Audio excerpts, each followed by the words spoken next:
Alright, hello everybody. Just gotta switch the camera controls.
Ghost Master Omelet. Hello, Shadow Killer. I know, right, Master Omelet? I can just feel it.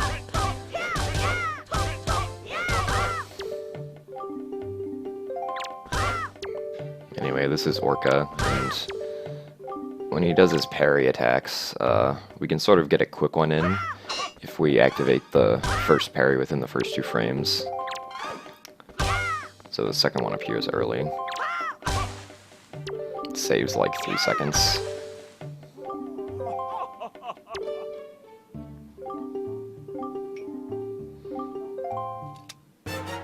I'm gonna sort of loosely commentate over this as much as I can. So, yeah. Now we save warp back outside because it's like a few seconds faster to do that. It's okay, Copratic, I don't need luck today.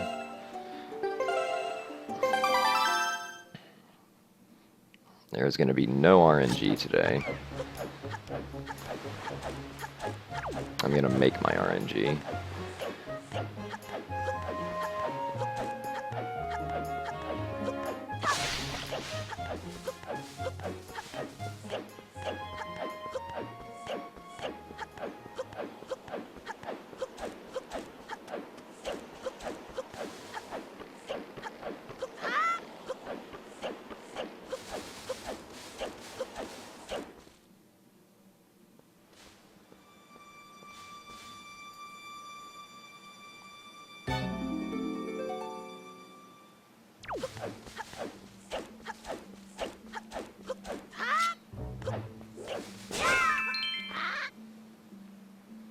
So there's a red rupee inside that log, which we can get if we quick spin, because if the sword touches the rupee, then it gets the rupee.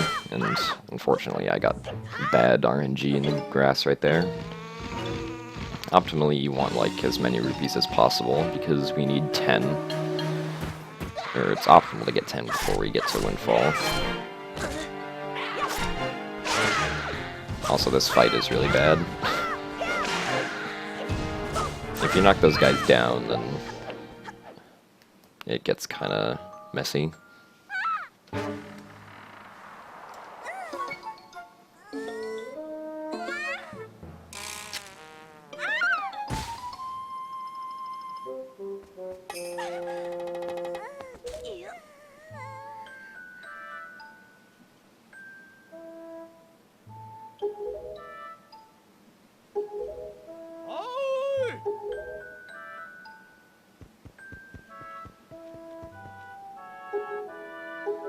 I know, I did find a way to manipulate RNG, and we're gonna do some manipulation strats later on.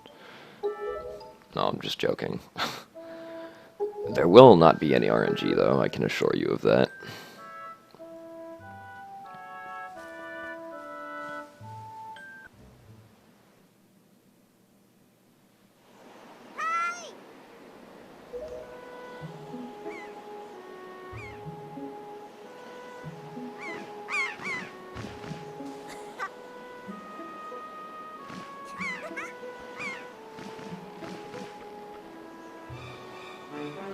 Yes, this is in Spanish, because Spanish is the fastest language one can use on an NTSC Wii U. At least for this game.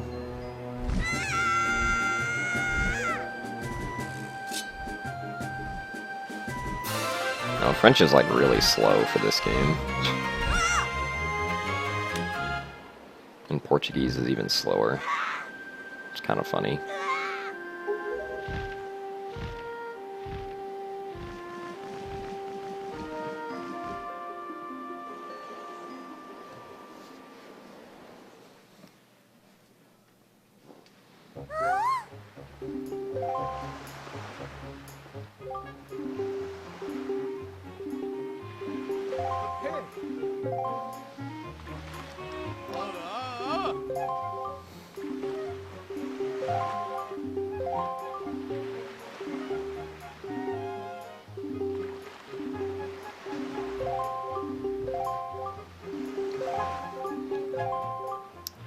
Hello, Zamarok.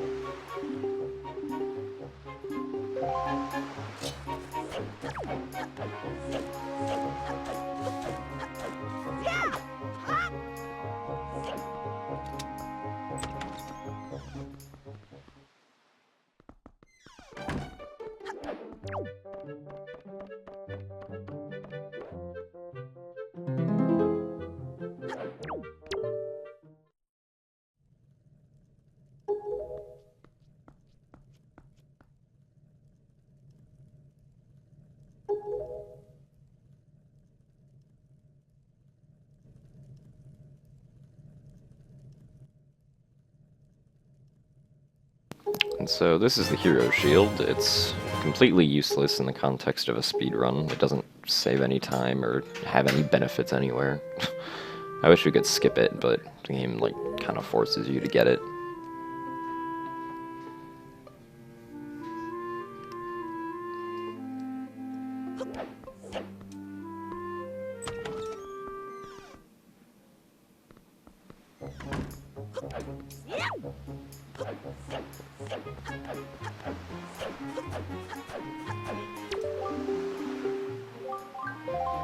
Alright, 11:57. That's kind of a decent outset time. It could have been definitely a lot better if the fight had gone smoother.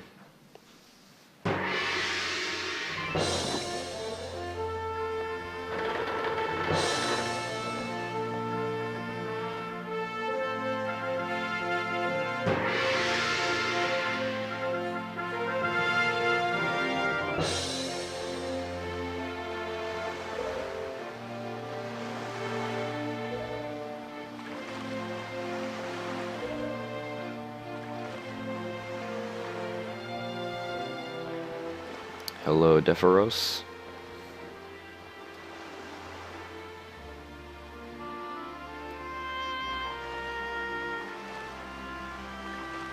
And hello, iCouplets Play.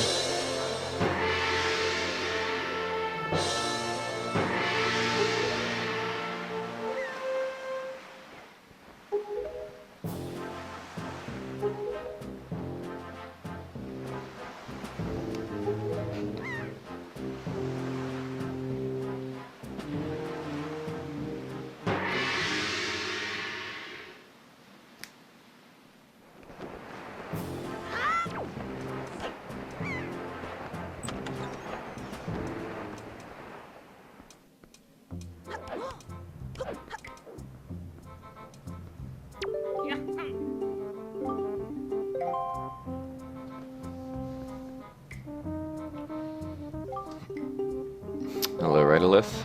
It's okay, I don't need good luck today. But thank you for the offer.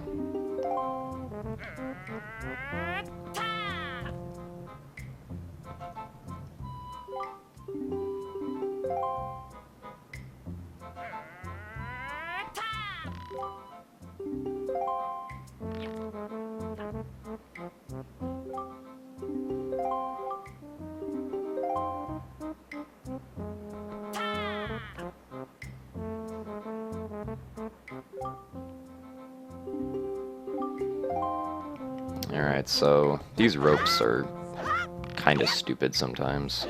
If you release too early, then you'll just kind of like fall straight down. Thankfully that didn't happen though.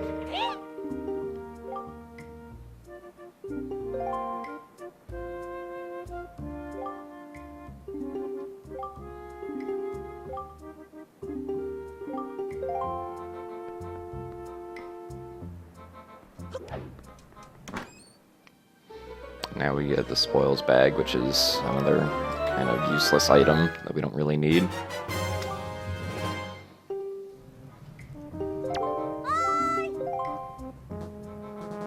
Basically everything except a sword up till this point is completely useless. Yeah, ropes are a little bit harder than they look. At least in HD. In the original Wind Waker, they're super easy and they're programmed correctly. Although I don't know, they got messed up because they added the turning mechanics somehow, I guess.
So in this cutscene, where Link's in the barrel's actually at the bottom of the ocean before it's used in the cutscene for some reason. It's like directly below the pirate ship, except it's on the surface of the ocean floor, which is actually sort of a thing in this game.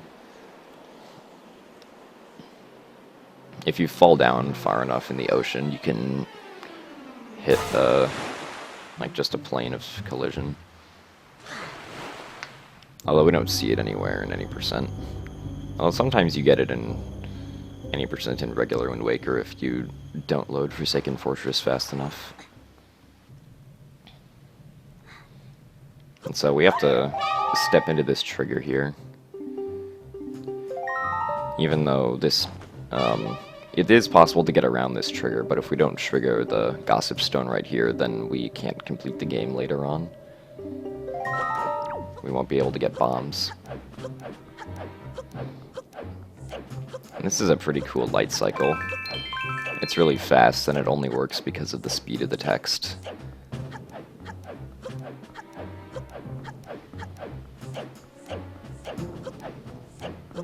And this is the window jump.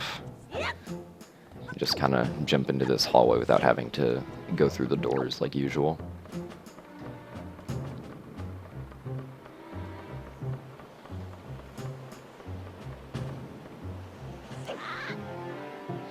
Now we have to kill this Bokoblin, because if we don't kill him, then we can't complete Forsaken Fortress. So we can easily kill him by quick spinning him off the edge here, and then he just instantly dies.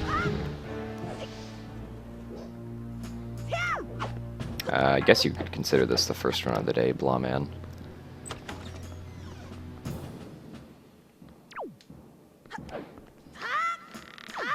I went into that at kind of an awkward angle, so I tried turning to the right.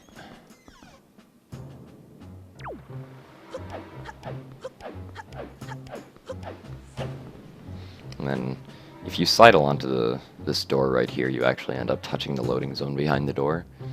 And it skips the door opening animation and saves like half a second or something. And we don't need barrels to get past these moblins. If they notice us, we can easily outrun them.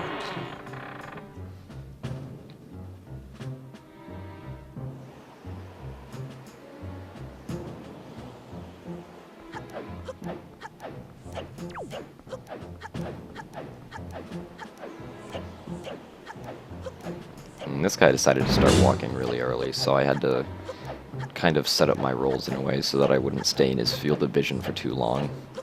Because if that happens, then you do get caught, and you can't do anything about it.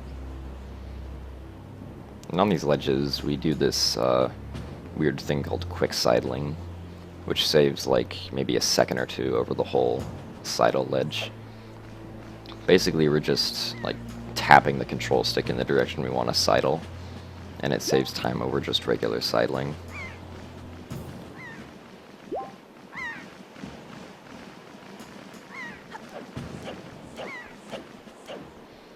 And now we're finally up here and we can get our sword back. And so the shield actually does have a use here. I can block this guy from hitting me. And because if he hits me, that's kind of bad, because then I can't get rupees later on. I'll instead get hearts, because the game's like, oh no, you took damage, you clearly need some hearts. And yeah. So the shield does have a use there, and it ends up saving a few seconds. Although it is possible to avoid him if he tries to hit you. But the shield is the easiest way. Sometimes you'll try to avoid him and he'll still hit you. And yeah, that's Forsaken Fortress.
No, an interesting thing is that this cutscene is not in the original Japanese version of the game. It was added in the English version, I guess, because Nintendo, like, thought that they didn't explain as to how Link got to see the King of Red Lions or something.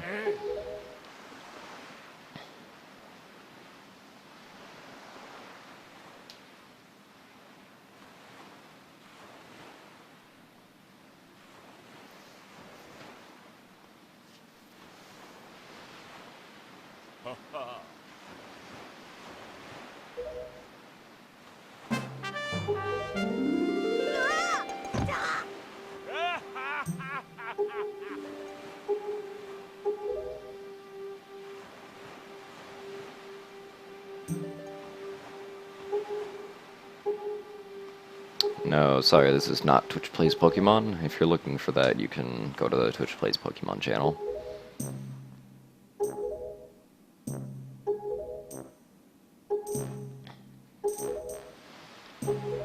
Anyway, this cutscene is pretty long.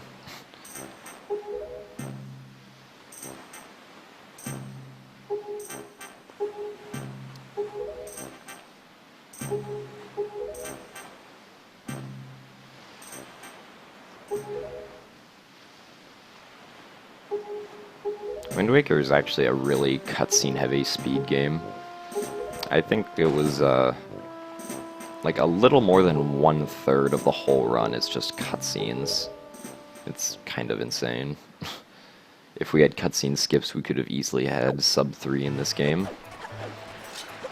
Although it is nice that we get the one at the beginning, which saves like 4 minutes. Anyway, we need some rupees in these flowers, and almost got enough. If I'd gotten one more and gotten 70, that would have been perfect.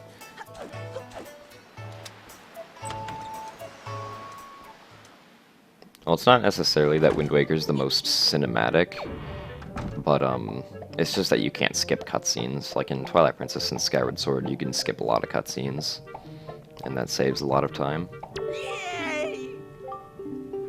Like, if you couldn't skip cutscenes in Twilight Princess, I'm pretty sure a lot less people would run Twilight Princess. But thankfully you can, and so the game's almost below 3 hours.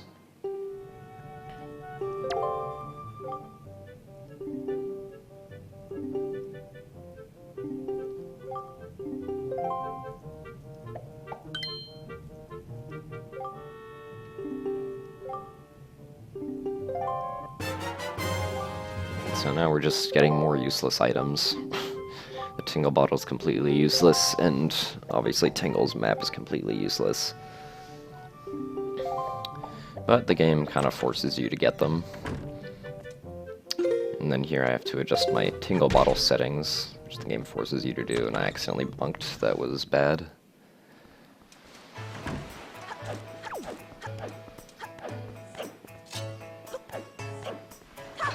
Now we can get 5 more rupees in that pot, and that pot has a random amount of rupees in it. It can either have a green, a blue, a yellow, or a red in it. All I needed was a green because I only needed 1 more rupee to buy the sale, but it's nice that I got a blue.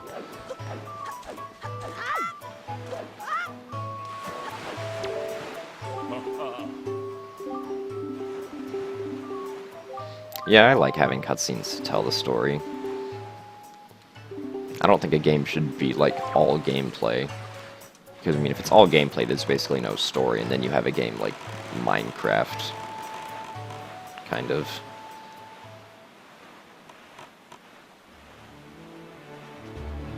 Well, the game forces you to adjust the Tingle Bottle settings, so I just exit out of the settings as fast as I can, which is by mashing the gamepad screen and then pressing B. Like the game forces the pause right there, so there's nothing you can really do about it. And then, going through these barrels, we start playing what's called the barrel game across on our way to Dragon Roost Island. It consists of 5 green rupees, 5 blue rupees, and 5 yellow rupees. And you have to get them all. If you miss one, then the game stops and you can't get any of the rupees after. It's like that red rupee back there was kind of tempting, but I know that I have to keep on playing the game. I'll get like a lot more rupees than if I just got the red. And sometimes if you're like in the very center of the quadrant on the path to Dragon Roost Island, the barrel game can sometimes get messed up by what is it, like the outpost up there? Like if the barrel will try to spawn under the outpost, and obviously the game won't allow it to do that.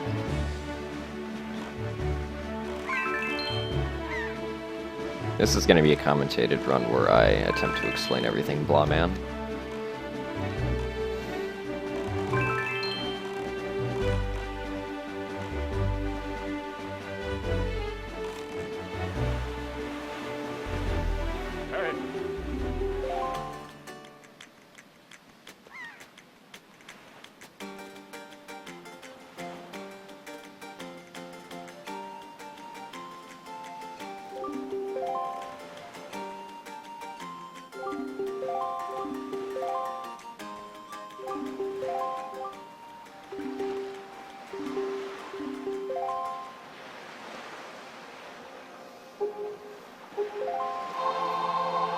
So now we have to practice using the Wind Waker by playing Zelda's Lullaby first.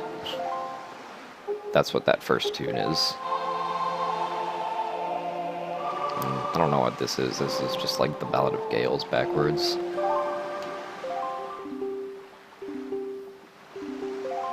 And now we get the Wind Waker, which is... It's not even that we need to beat the game, but it doesn't like break the game in any way.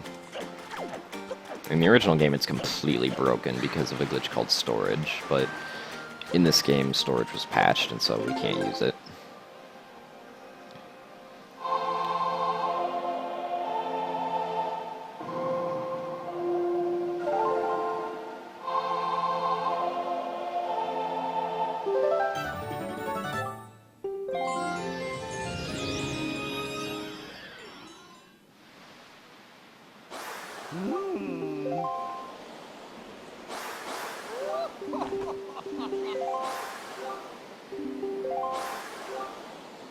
Storage is a glitch that it desyncs the two bytes in this game that control cutscenes.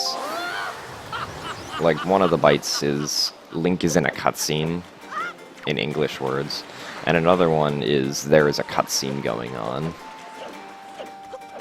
And with storage, you desync them so that, like, there will be a cutscene going on is true, but Link is in a cutscene is false, and then you can, like, move around during cutscenes and stuff. And the thing I did there was I was able to jump off of a rock and grab the ledge to save having to go and blow up all the rocks around Dragon Roost.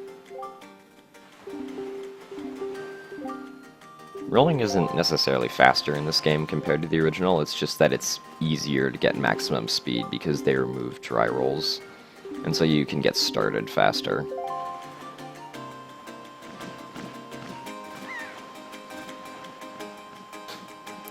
And yeah, so like with storage, if you like get storage and then open a chest, the game will store the collision properties that Link has when he opens a chest, which turns off a byte, which is, in English words, called precise collision.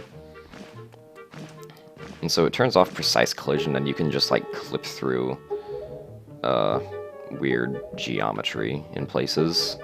And it's used for, like, virtually every boss key skip.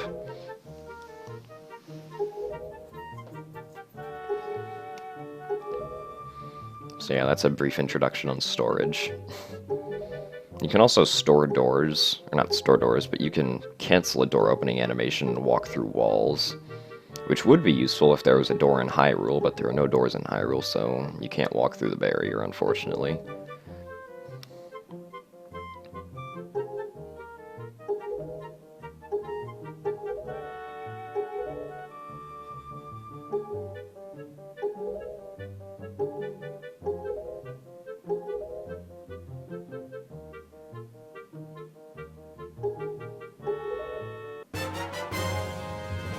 Now I get the delivery bag. An item that we're only going to use once within the next 2 minutes and then never use again.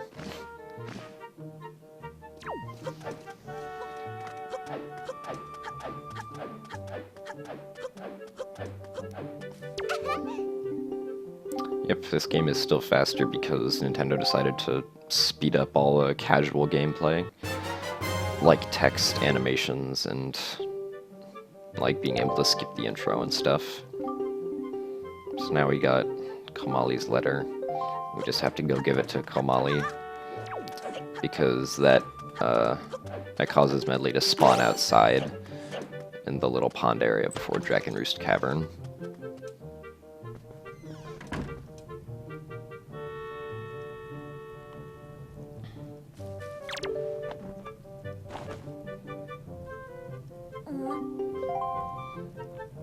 Well, this game also has this one like attacking technique called jump spinning, or jump/quick spinning, and basically it's used to deal massive amounts of damage to enemies.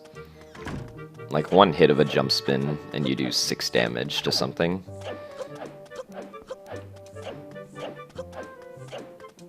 At least with the Hero Sword. If you have the Master Sword, you do 12 damage. Like, first the jump slash hits an enemy, and then you do a quick spin out of it. And for some reason, the quick spin does 4 damage, even though it only hits once, and it's only supposed to do 2. But instead it does 4 for some reason. I don't know, but it's useful. I use it in the DRC mini-boss fight. So you'll see it then.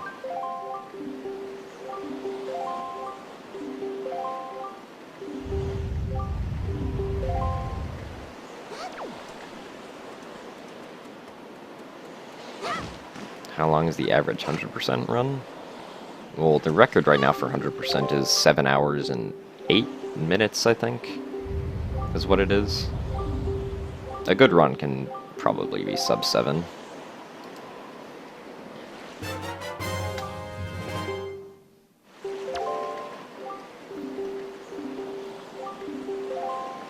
And yeah, technically storage is in Wind Waker HD, but we can't get it anywhere that it's useful, or anywhere where it's practical.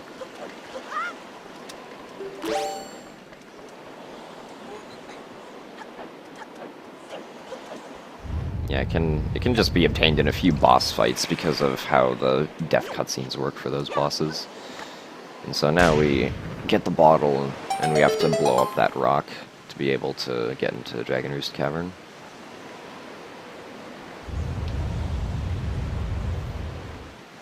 Well, the main appeal of Wind Waker SD is that there's no RNG in it, at least no run-determining RNG.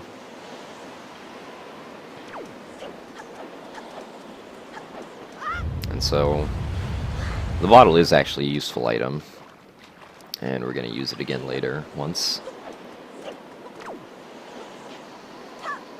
And so, you don't have to blow up both these statues, you can just blow up the first one, and then jump slash across.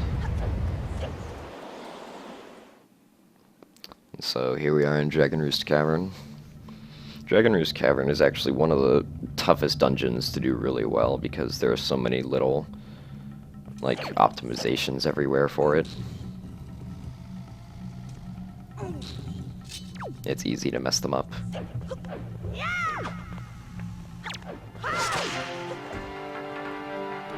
Picking up that stick is weird sometimes. Sometimes it'll just stay where it is on the stairs, and sometimes it'll fall like all the way down the stairs. It's kind of annoying.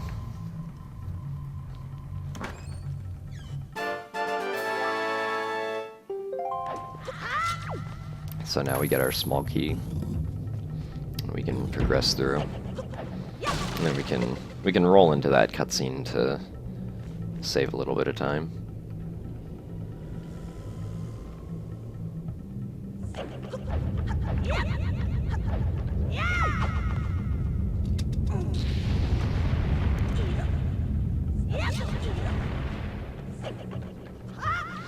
And we can jump across there to save like 2 seconds. Also avoids the lava fountain RNG if the lava fountain's going. And then we can roll into this cutscene so we can open the door right after the cutscene ends. We can also skip the small cutscene of the pot water like hardening over the lava.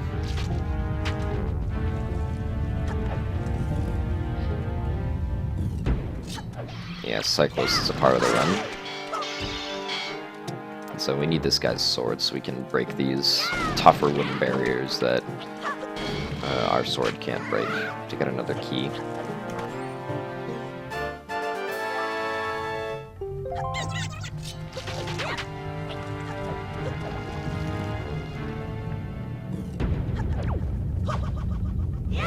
The fastest way to blow up the bomb is to quick spin it. So they're just like I said before, lots of little optimizations in this dungeon that make it really hard.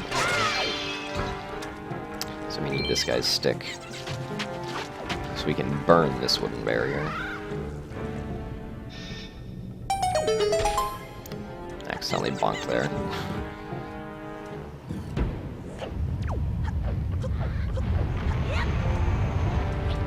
Oh, I got bad RNG right there.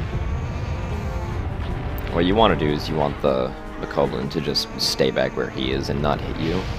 And so because of that, I lost time because I had to wait for the side fountain to go away.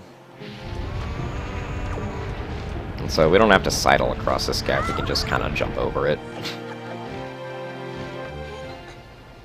I grabbed it a little bit too far to the left right there. And we can just side hop, jump slash over that gap.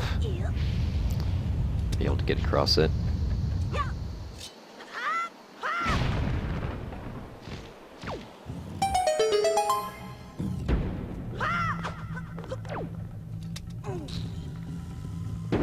And so the jump slash and the side hop are mostly used to get up on ledges that Link would otherwise have to like hop up or climb up onto, which makes it useful, or makes jump slashing and side hopping useful.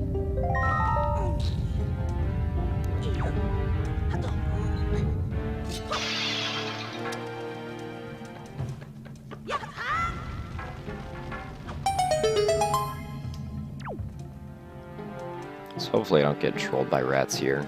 The rats can sometimes be a pain. Alright, good. If you're climbing up the block, the rats can't get you for some reason. They just can't, which is good. Otherwise, you'd lose a lot of time if a rat tried to get you.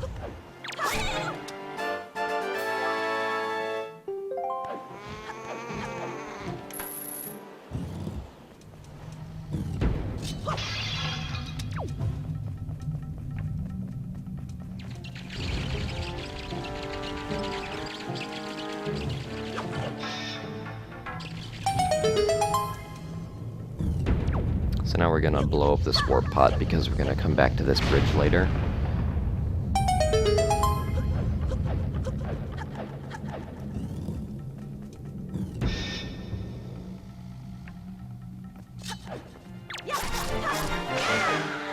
So I was able to get 2 stabs for 1 on that guy, which is also kind of a technique that's used in this game.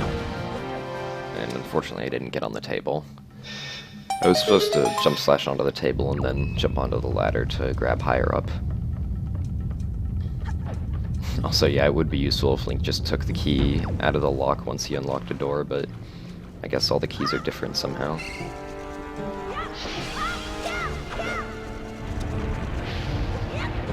Ew, I almost jumped a little too early there.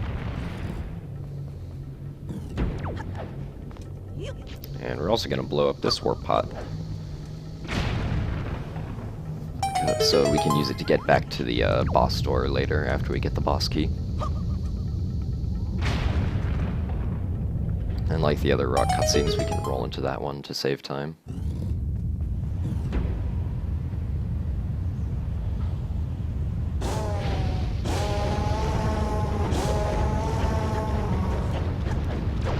And it is possible to sometimes bonk on the beginning section of the stairs there, but luckily I didn't.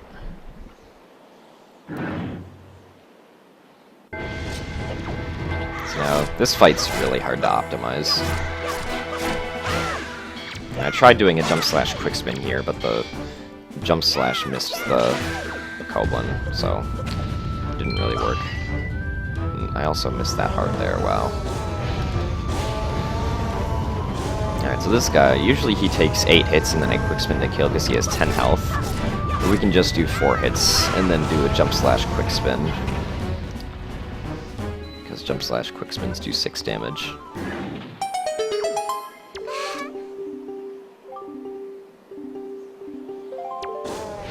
So unfortunately, I played kind of badly. So we're not going to be saving any time.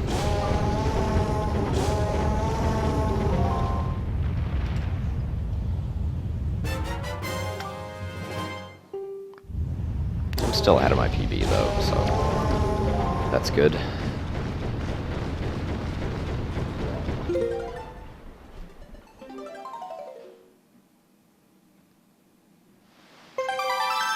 Alright, so now the only thing left to do in the dungeon is get the boss key and go beat up the boss.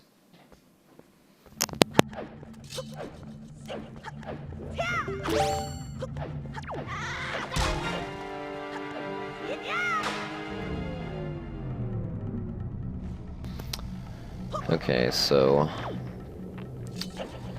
there's like this ledge that's below us that we can get to by jumping off this bridge as it breaks, and then jump slashing onto that grapple spot. And it saves like a minute or something of going through the dungeon. And that's a pretty cool trick. That's like the first trick that saves a lot of time in this game.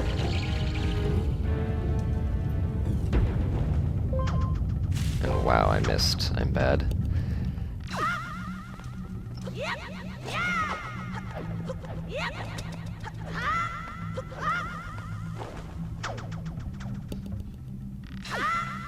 Coming up, there's this mag tail that we need to place on a switch, which can be kind of difficult to do sometimes. Yeah, like he noticed me, which is kind of bad. I don't want him to notice me.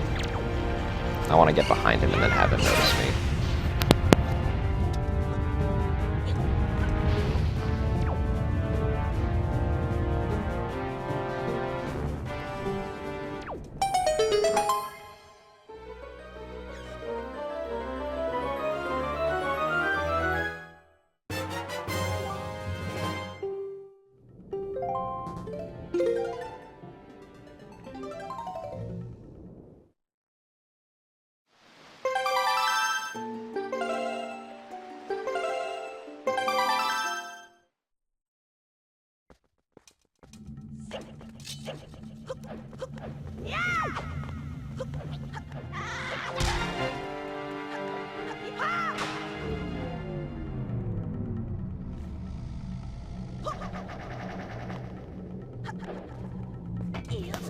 And so now we just need to go to the boss door.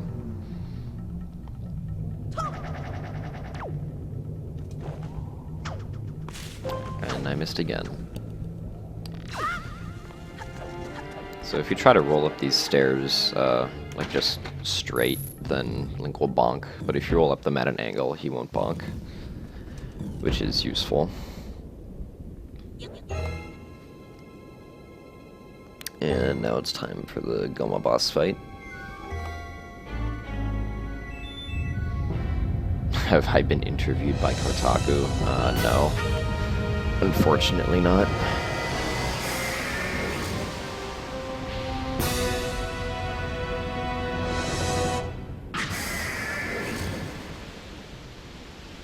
So this boss fight is pretty scripted, except I missed that grapple shot there. I don't know, my grapple shots have been off today.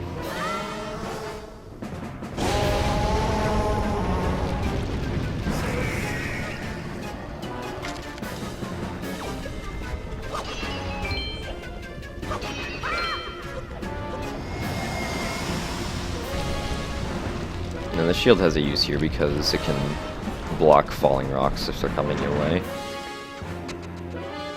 And I also have to turn the camera away from Goma when she comes back up out of the lava, otherwise the game lags heavily, and lag wastes time.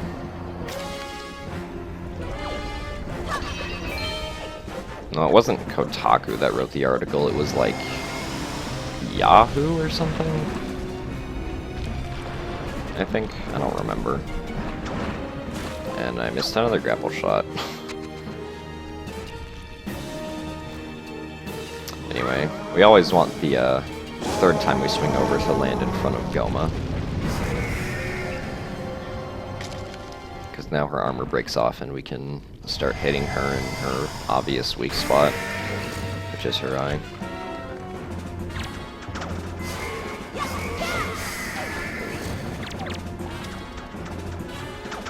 Just gotta get it twice.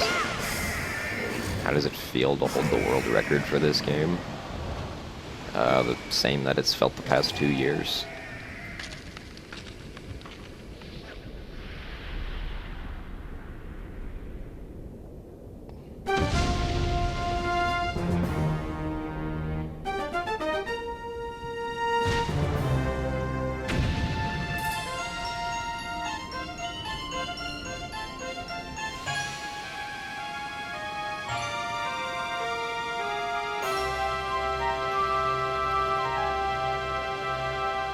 So that's it for Dragon Roost Cavern. I could have saved more time if I didn't miss all those grapple shots, and if I'd gotten slightly better Magtail RNG. And I don't need the heart container. Getting it is just a waste of time, so we don't get it.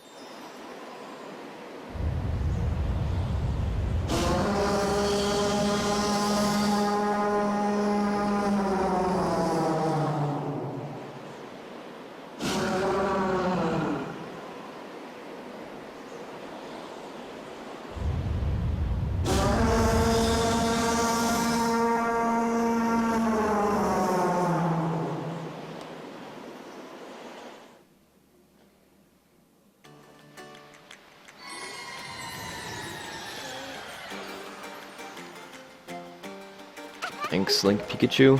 It's okay though, I don't need good luck. The fate of the RNG is in me.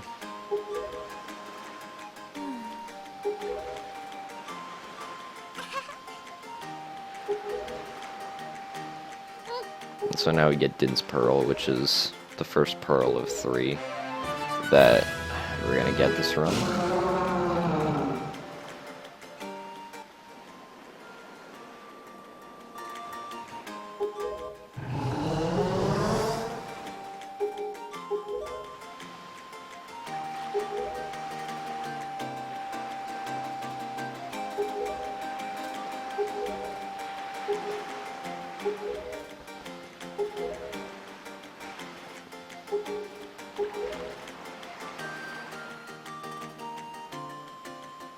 Yes I do, Deadly Avenger. And so, now we need to change the wind to be south, because that's how the King of Red Lions lets us ride him again.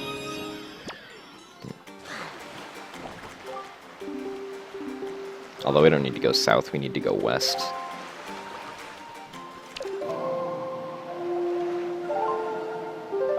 So now I changed the wind to be northwest, because I actually want to go slightly slower when I go west. And it doesn't matter that I go slower when I go this direction, because I need to wait for the day-night cycle anyway. And then we have a forced encounter with the map fish here.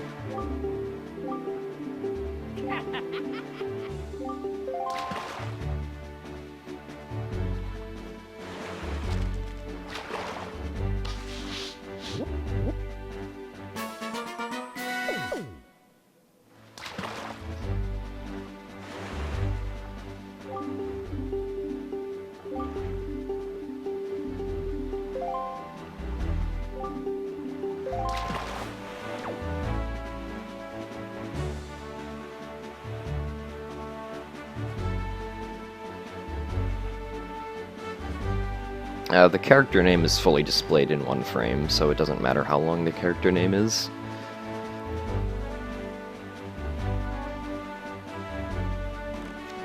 So now we need to play barrel game again because we need more rupees. we're going to be buying the Swift Sale back at Windfall at the Windfall auction.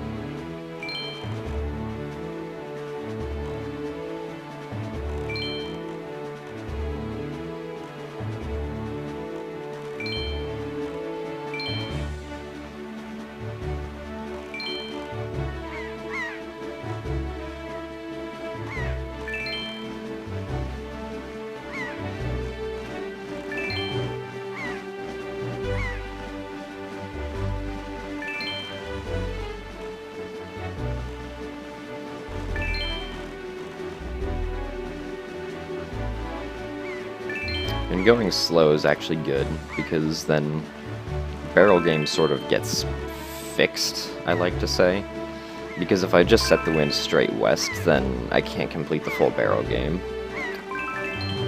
Because it extends into the Windfall quadrant, which locks the day-night cycle to be daytime if you arrive there too early. So I pause here for just a brief second so that the game can switch to nighttime before I enter the Windfall quadrant.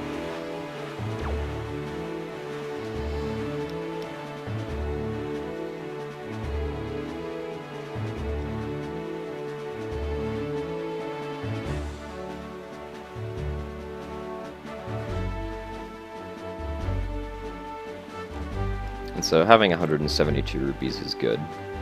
Anything above 169 rupees is usually fine for buying the Swift Sale at the auction. I'm gonna get some more though. Okay, I got 6 more. That should be enough of a buffer. And so now we enter the auction. So there's a 1 in 5 chance that we can get the Swift Sale, since there are 5 items that the auction can bring up forth. The Swift Sale, 2 treasure charts, a joy pendant, and a heart piece.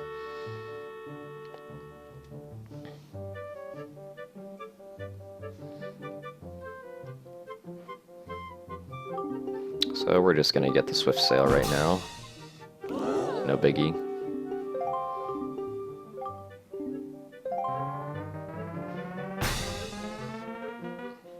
So this guy, Gummy, he always manages to bid before you. You can go before him, but then once you're done, he's instantly gonna catch you.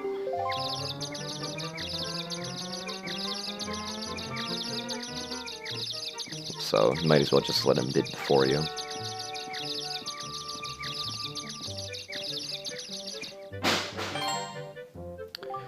And so now, every time we bid rupees, we're basically just bidding 10% of the total bid, rounded down. So the next time we're gonna bid 12 rupees to stun the other bidders. This was first try Swift Sale. Yes, I am made of RNG. I command the RNG.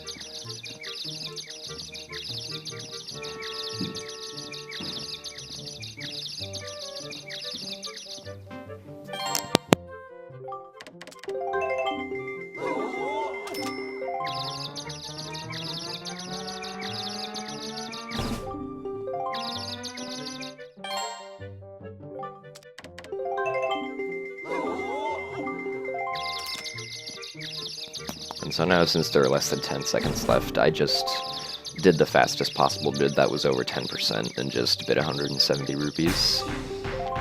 Doesn't matter. I don't really need any more rupees right now.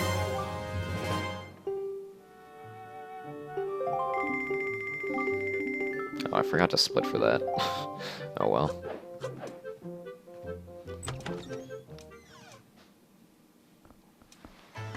We got first try. So, now we're gonna go along. Ah, that's bad. The game always freezes for like half a second when it transfers itself into like true night mode on Windfall. So that kind of messed up my movement there. And now we get to hear the gorgeous sound of sail pumping in this game, which is gonna pierce your ears for the next like 2 to 3 minutes. So, have fun. We're unfortunately forced to sail back to the Dragon Roost Island quadrant and then sail to the Forest Haven quadrant. We can't sail directly to Forest Haven, because this game restricts where you can go in the ocean until you beat Forest Haven, and then you can go anywhere.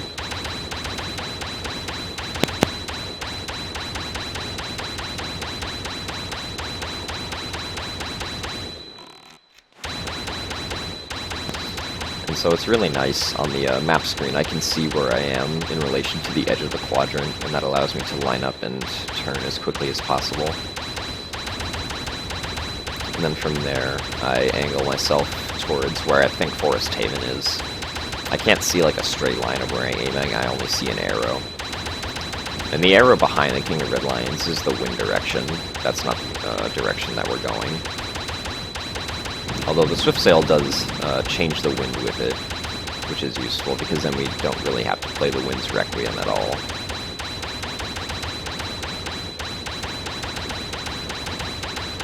The only time we have to play the wind's Requiem is when we're spawning Triforce Shard and Triforce Shard chests.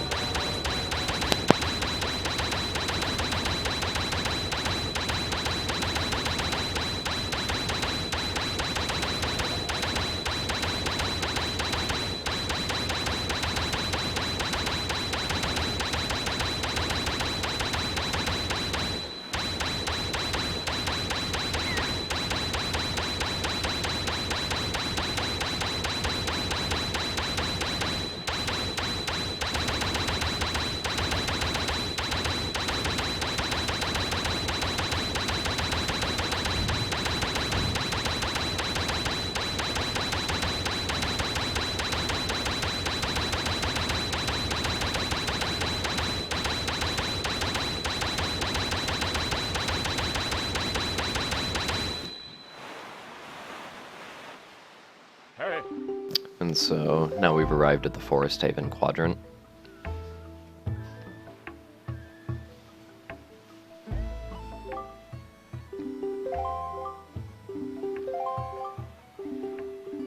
So there are multiple ways to get into Forest Haven. I do climbing up the top, and you can skip a climbing animation there by jump slashing up onto the higher ledge.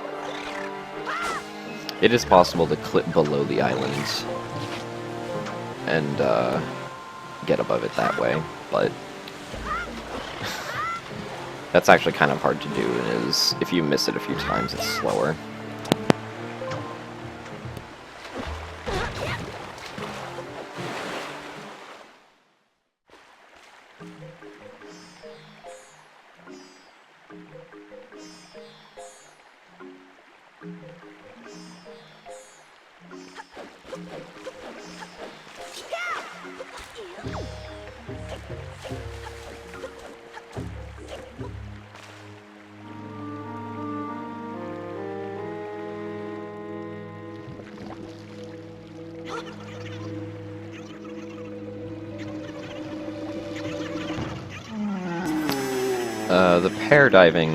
The highway paradiving is not used because we don't want to buy the bait bag.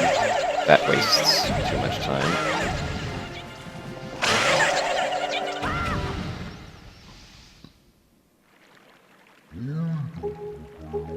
I mean, if we were forced to buy the bait bag, then we'd probably do it, but we don't need the bait bag for anything, so we don't get it.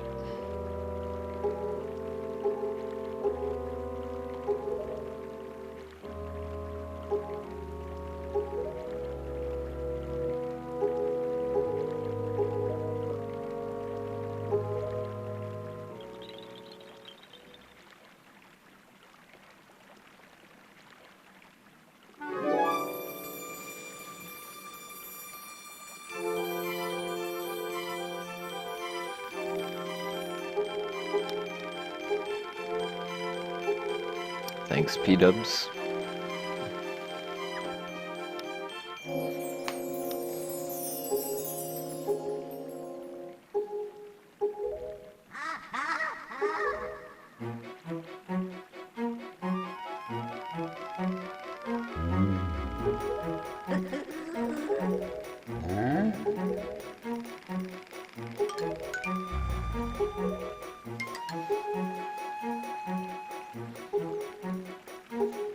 I wish we could do that, Adam, but unfortunately the game doesn't give us the option to buy a bait bag and cut it so we can have our own swift sail.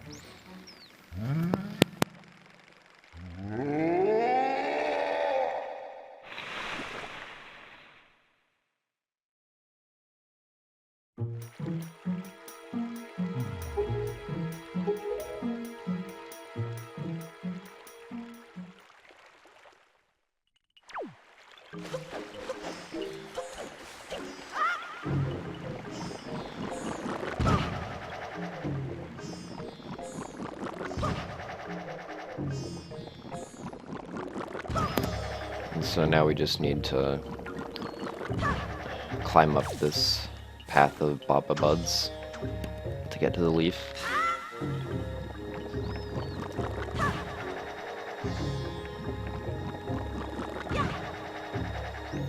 And we can actually skip the last one by lining up precisely in the second to last one to make it up here.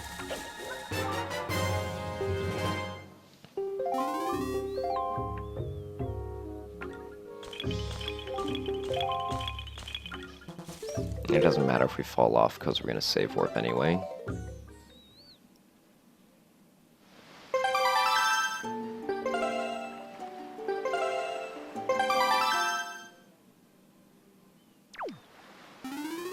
And so now we're going to set the wind to be northwest with the swift sail. And then sail over here to the small, thin island in between.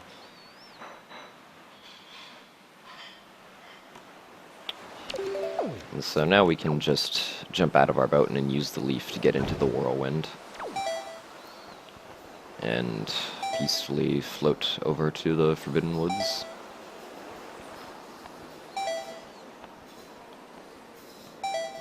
This guy over here in front of us is going to try to get us, but we can just stun him by using the leaf.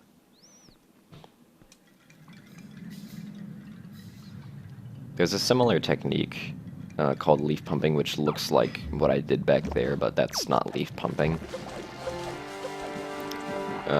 When I leaf pump, I cancel the leaf and then bring it out immediately, and I got stuck on that ledge. So we're going to do some leaf pumping right now to skip having to go into that baba bud on the right. So if we cancel the leaf and then bring it out immediately, we actually save some height. And we can float farther. Well, not farther, we can keep our height more. So we can float to things that otherwise you might not be able to get to.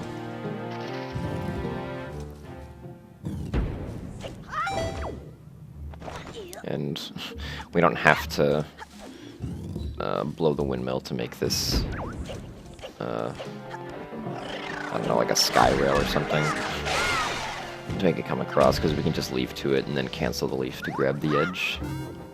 And so now we're taking this stick up here because we can use it instead of the nut back there to kill this blue flower. Saves a little bit of time. This room is self-explanatory, just get the nut and throw it at the blue flower.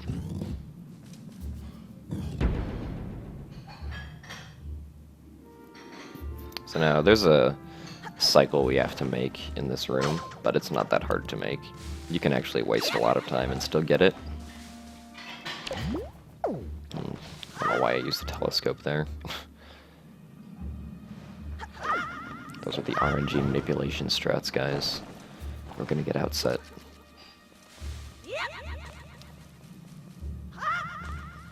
Anyway, we bring the nut over and kill another blue flower. Now we can do this leaf trick to blow the leaves off that warp pot, which we're gonna come back to later. Now some morphs are gonna try to attack us, but we can do a jump slash quick spin across the gap to easily get rid of them quickly.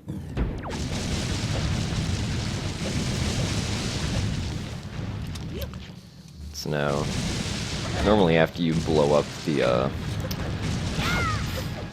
this barrier here. You're supposed to go through the entire maze again, but you can squeeze through the tentacle in the wall if Link is flashing red, and easily get through. Which skips having to go through the maze.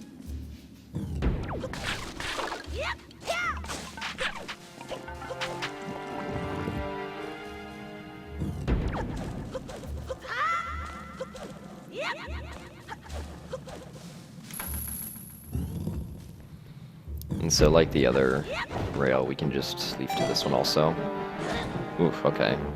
Sometimes that guy can knock you the other way into the water, and that wastes time, but luckily I didn't get knocked that way.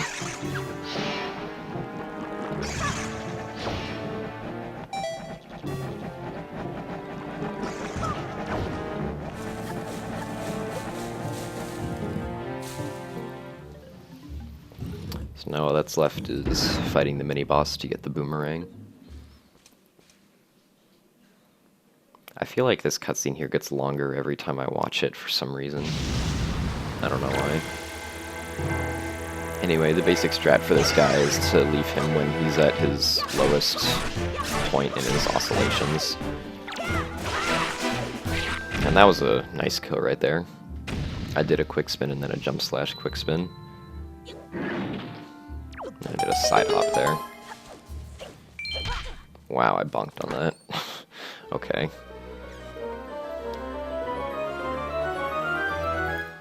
So, now we can get the boomerang.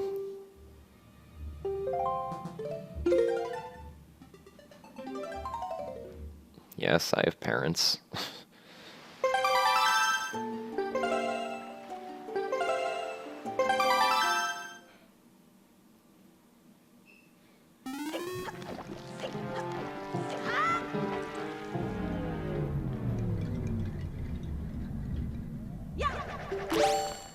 So now we can use the boomerang to cut all the vines off of this giant plant, and then we can jump while the boomerang's cutting the last rope to fall down with the flower during the cutscene. And surprisingly, that pea hat usually never hits you, even though it looks like he will sometimes. And so now we're really going to abuse leaf pumping, and we're going to skip having to cut down this flower.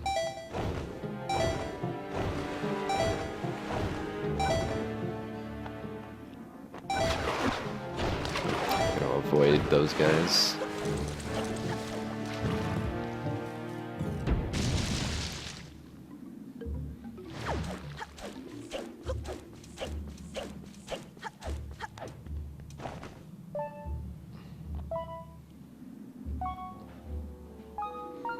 I'm kind of surprised I didn't get any of those on the first try. Oh well, though.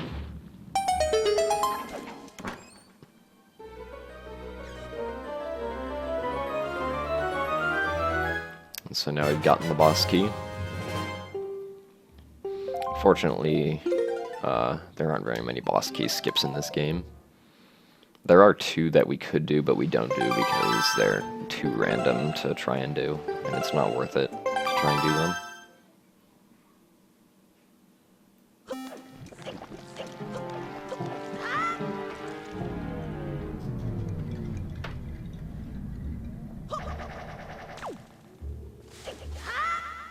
So we can use the leaf here to not take any fall damage or go into a fall animation. And I missed that guy on the right, that's kind of surprising.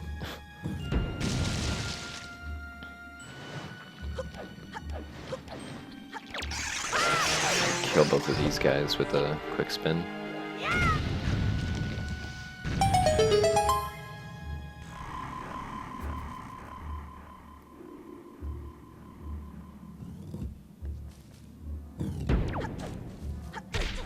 Ouch. So we get this magic here because we're gonna need it when we go to Tower of the Gods.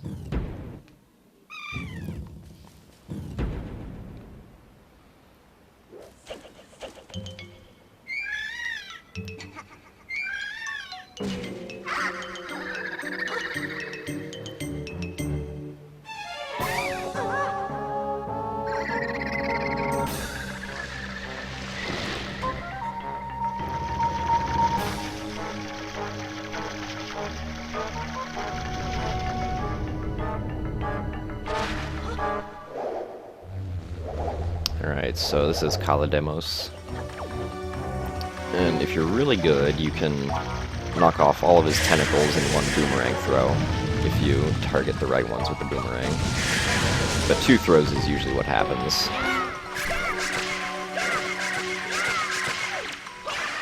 And I thought I did all the damage there with the jump spin and the 2 quick spins, but I needed one more hit for some reason.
And so, a funny thing about Makar's jumping animation right there is that if you leave it going on for like half an hour or so, he'll eventually stop jumping and he'll just like stand there.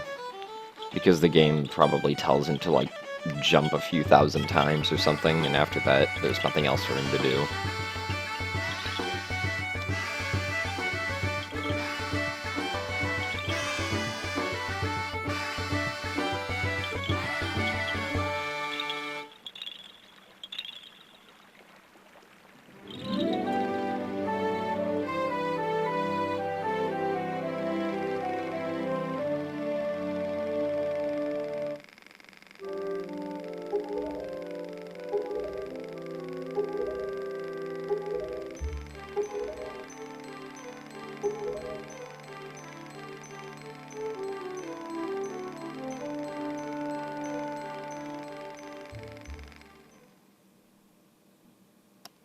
And so now we're gonna just save warp out of here, because it's faster than walking all the way out and back to the King of Red Lions. Also, the memes are real on the Forbidden Woods time with the 1337 in there.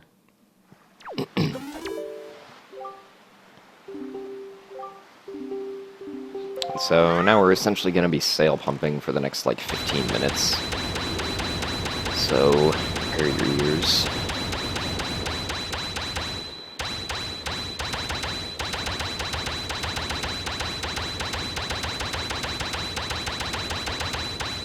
Basically what we're going to be doing is we're going to be sailing to Eastern Triangle Isle so that I can place down Furore's Pearl in its spot.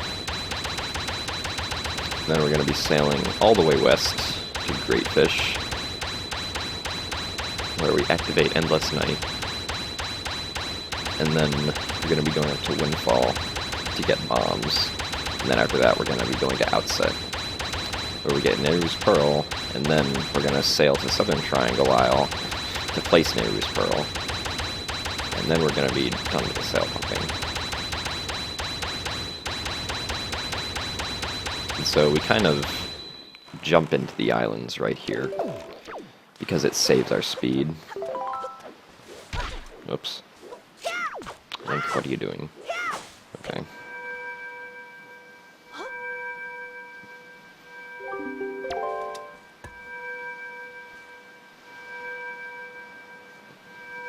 Did I splice to get Swift Sail first try? No.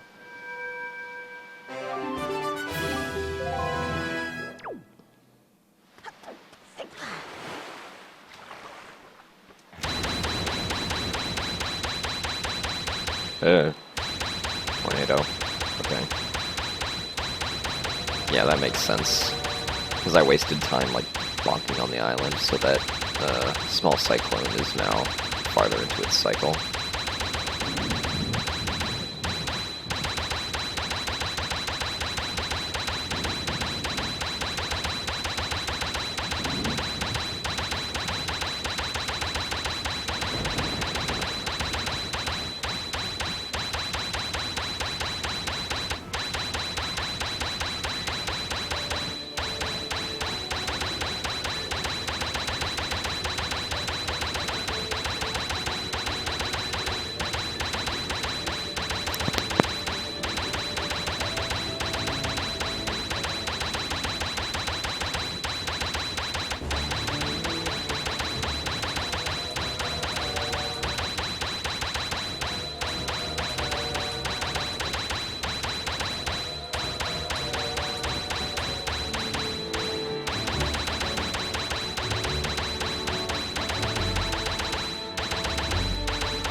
Alright, so we're finally at Windfall.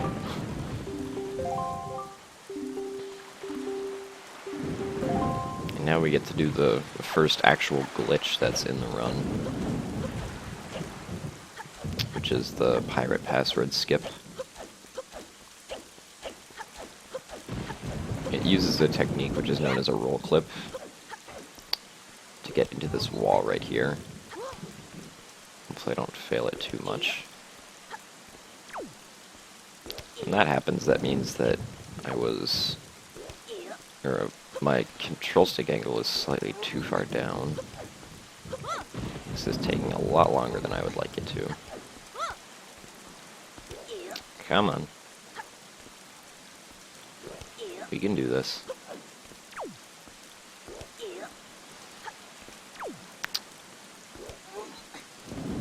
Okay, there we go. Fortunately, I lost a lot of time to that. So now we can just position ourselves and then side hop into the loading zone. Yeah, that's right. Prepare for the Cyclos splice, definitely.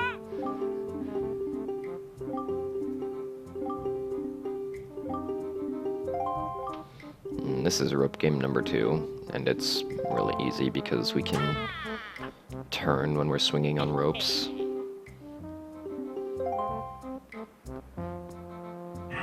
So unfortunately, we're probably not gonna save time on this split. Be about even.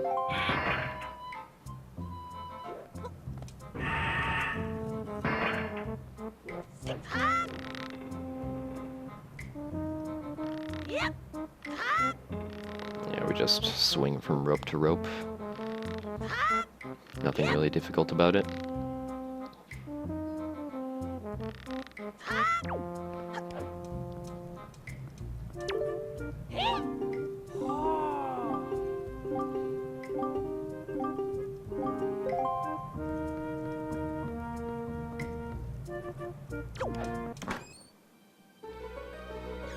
Actually, we're gonna save like 1 second.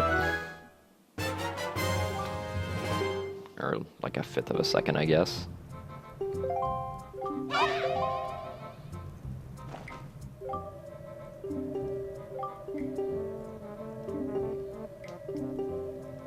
So if we hadn't activated the Gossip Stone back at Forsaken Fortress Run 1, then we wouldn't be able to get bombs here. We'd just be teleported back to Forsaken Fortress 1.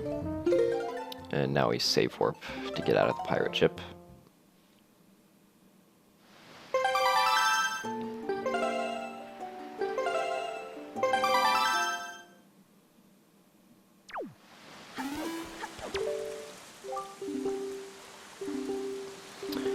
So the next thing we're going to do is we're going to go to Northern Triangle Island. We're going to place Din's Pearl. Hello, Dennis Quaid.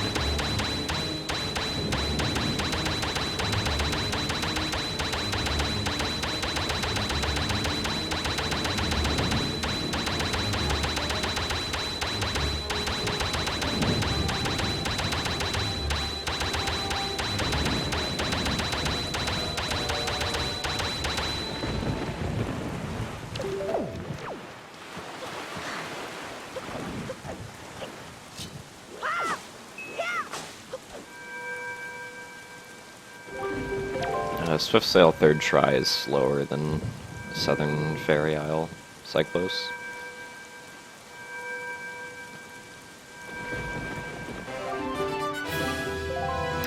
Alright, so now there's this lovely tornado next to us that we're gonna jump into.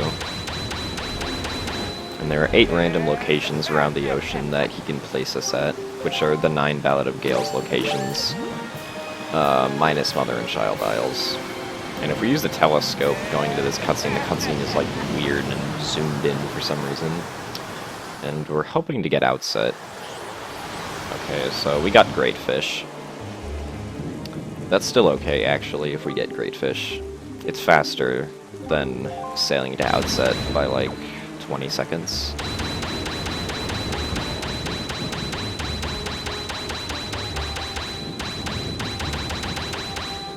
So we're going to continue.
don't know what I bonked on there, but apparently I bonked on something. Wow, okay. I guess we're just gonna talk to Beetle. That wasted time, unfortunately. Alright, but now we're at outset, so we can go and get Neru's Pearl.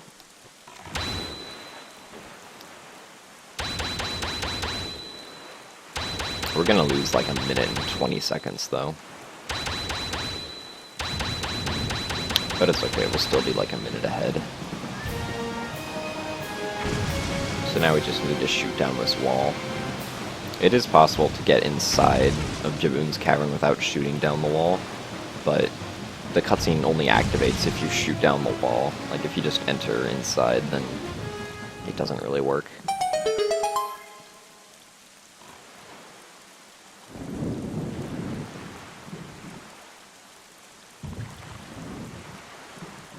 No, outside is 1 in 8. There are 9 locations that you can regularly go to with Ballad of Gales.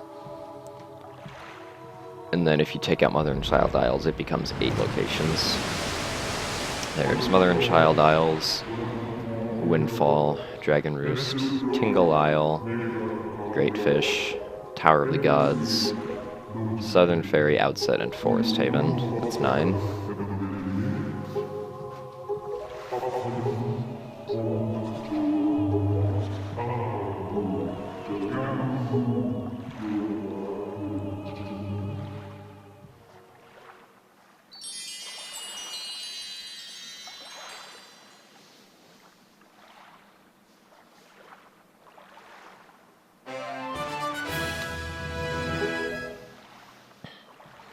Alright, so we're still more than a minute ahead. That's good. Hopefully we can keep it that way.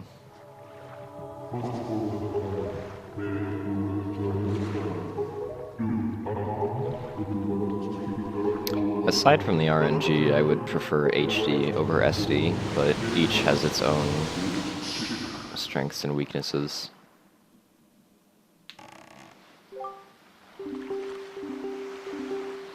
Alright, so we're almost done with sailing. We just have to sail to Southern Triangle now, and we picked up a single bottle. And I accidentally jumped there, I didn't mean to do that.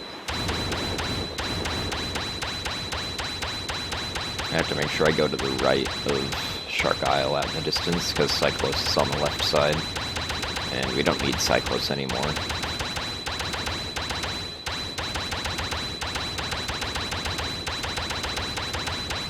The run so far is okay. We made it past all the heavy RNG, and so now there's no more RNG.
Alright, so now we're in Tower of the Gods, and we're gonna skip basically the whole first floor.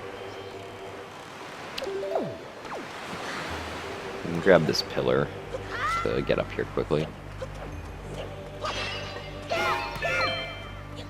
And if we hop up at a correct angle, we can grab onto this ledge. And we're gonna use a bomb to clip out of bounds.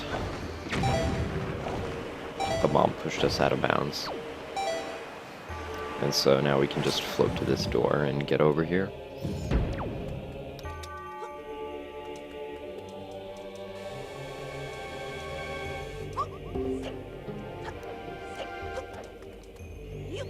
And we need to throw these two statues onto these triggers and then have Link roll onto the third trigger so that we can get onto the platform during the cutscene.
So this first statue, there's nothing special going on.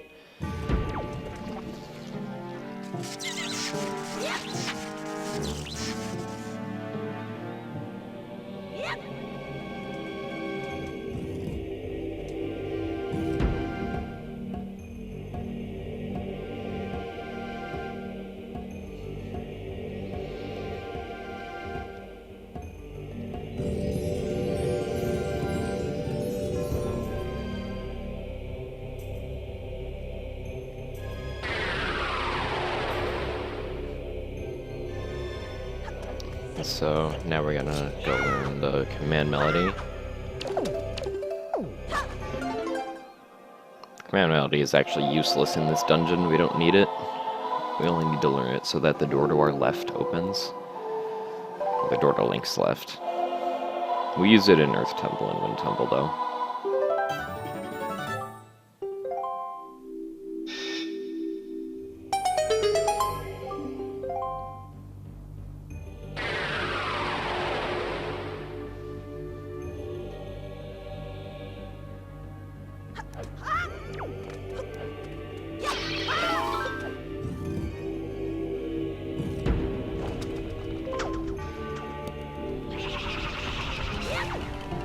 Grappling across these gaps is faster than leaping.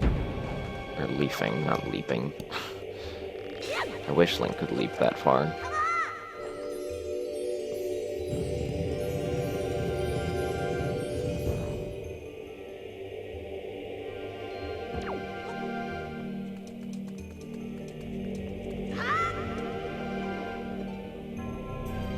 So now we're gonna position ourselves here.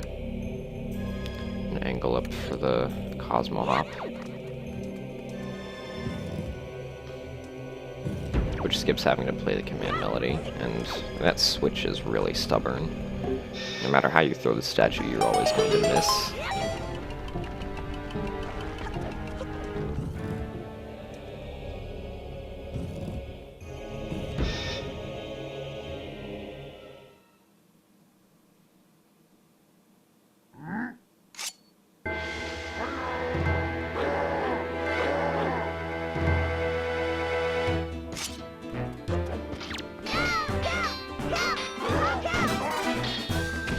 So, an interesting thing about a Dark Knight is that if you deal damage to his armor and then knock off his armor the way I did from the back where it just kind of like falls off without destroying it, then the damage that the armor got is going to be applied to the Dark Nut. And so you can kill the Dark Nut really fast like that. And unfortunately we lost time because of a few small mistakes.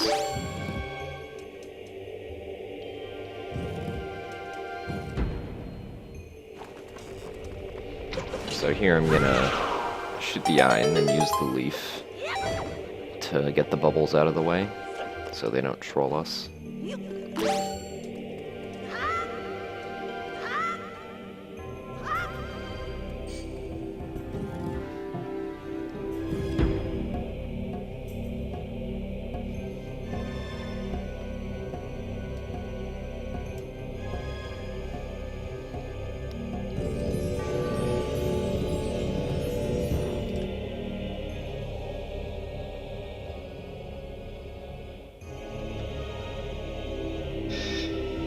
So now we're gonna go to the corridor with the third statue.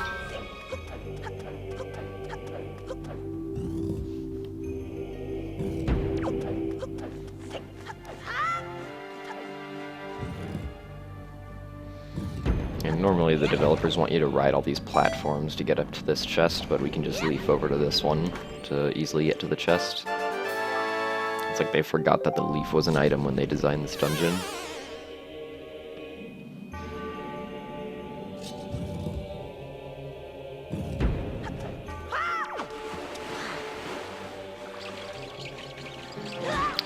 Unfortunately, I'm getting trolled by the keys here. There's nothing you can really do about it. And they got me again. If I was a little higher on the ladder, I might have made it up onto the ledge, but unfortunately these keys are huge trolls. So we only need one statue to get across here. Just jump at the last second, and you can grab onto the ledge. So here we're gonna skip using the command melody by grabbing onto this statue up here. And then we can fly back over the lasers, so we don't have to use the command melody to bring the statue over to us.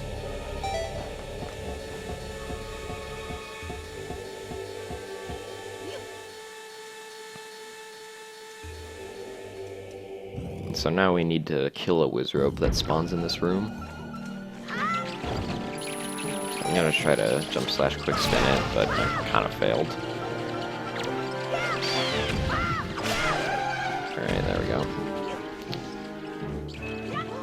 Oops. Yeah, this time we do need 3 statues, though. It actually is possible to do without 3 statues, but it's stupid and difficult, so we just use 3 statues, and we want to avoid that guy. And so now we have all 3 statues, and we can go get the boss key and fight Godin.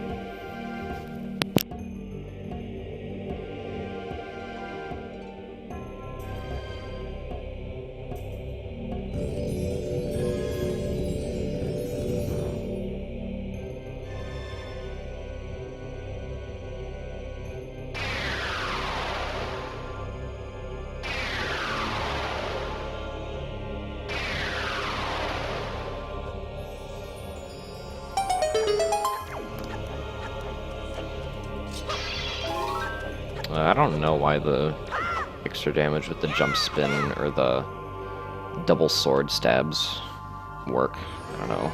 They just changed the way the sword works somehow. I don't know, maybe some programmer accidentally wrote, like, multiply instead of add or something for the jump spin.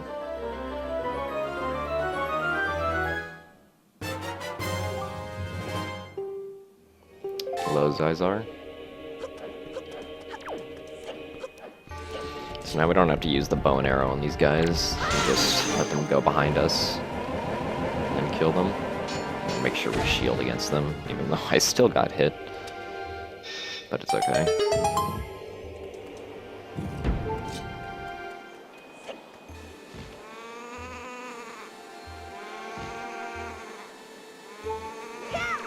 And we can just jump slash over these lasers. We don't have to shoot them.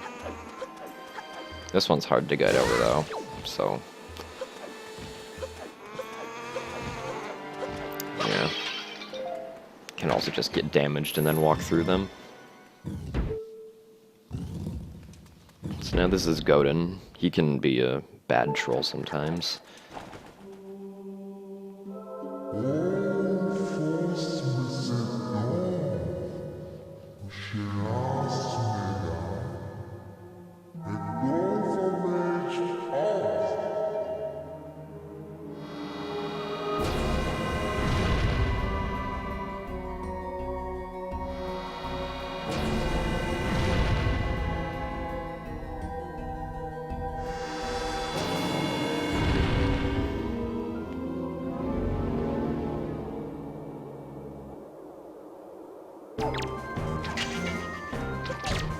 Okay, I accidentally missed.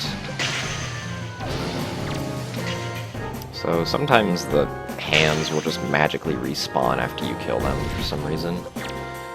It's kind of stupid. Hopefully that doesn't happen.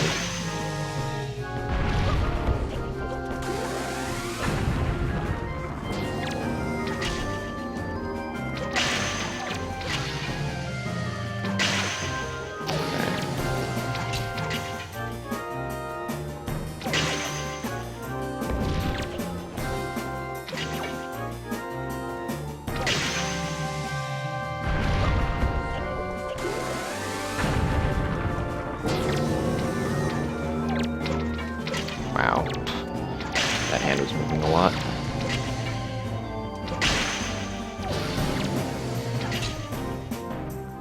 Okay, hopefully I don't get snot arrows. If you run out of arrows, Godin kindly likes to provide you with more, even if you don't need it. Come on. Dang it. Okay, well that wastes time, because now I have to shoot his eye again.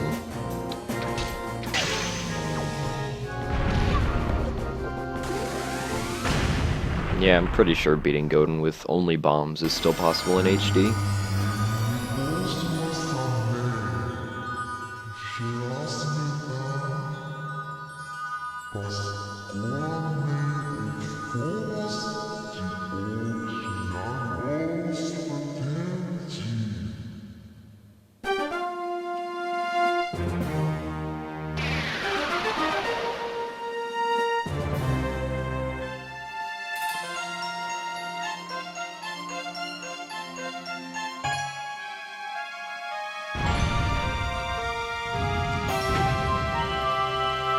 So we don't need this heart container either, so we're skipping it. It is possible to skip the text for that heart container, though, if you do it correctly.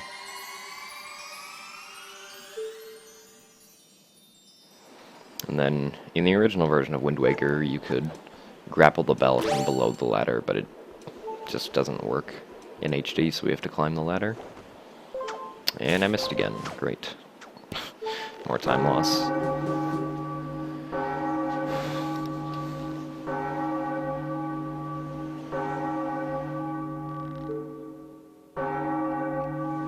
Yeah, you can just hit the hands with bombs and hit Godin's eyes with bombs, but it's really stupid because usually they're too high to hit with bombs.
So now we're down in Hyrule, almost ready to get the Master Sword.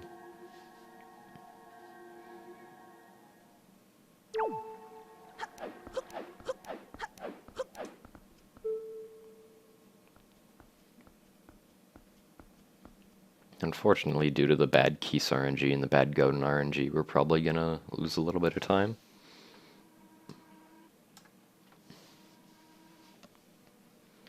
And so we're gonna skip doing the Triforce puzzle that the game wants you to do to open up the Link statue.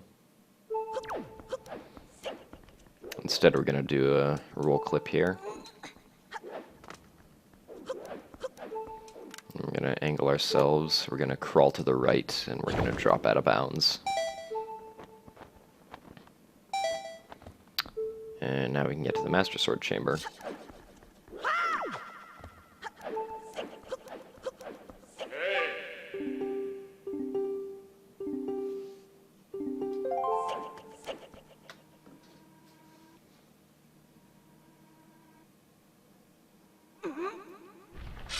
No, the enemies are gone in Hyrule too. They're not here if you do Hyrule Escape. And so now we have the Master Sword.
So normally the game wants you to fight all these enemies before you leave Hyrule, but using a ledge clip with a bomb, we can easily get out.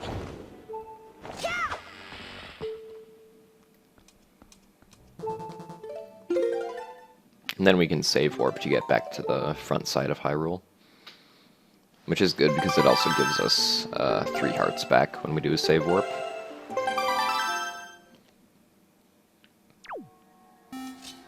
So now we want magic. Alright, nice. We got enough magic.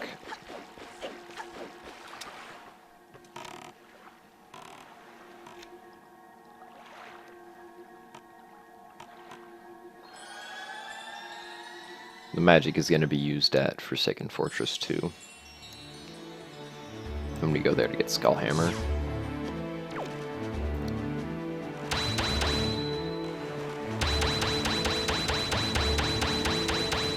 So now we're going to go back to Northern Triangle Isle, where we can now actually fight with Cyclos, because we have the bow and arrows. If we could get Cyclos the first time we appear at Northern Triangle Isle, this game would be so much better. And it would save time, but unfortunately we can't do that.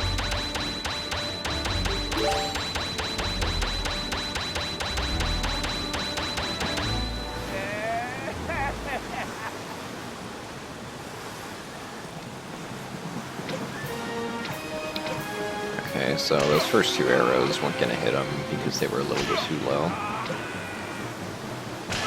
Aiming is sort of weird in this scenario because of how the wind kind of changes where you're aiming.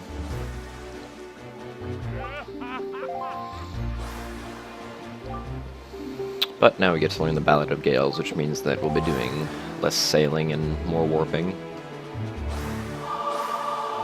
which is good.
So the second time we come here, we have to...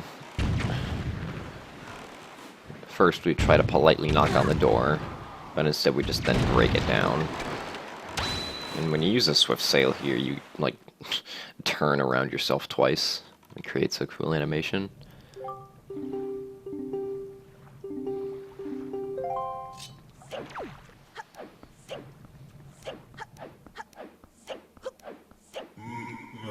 So now this is Phantom Ganon.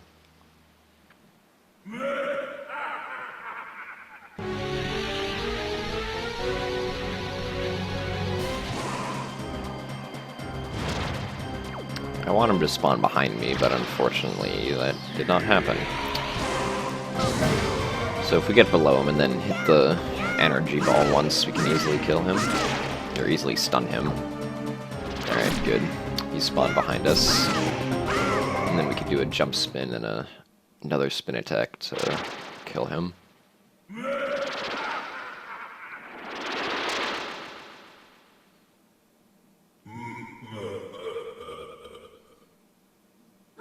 Oh wow, I actually got a side hop.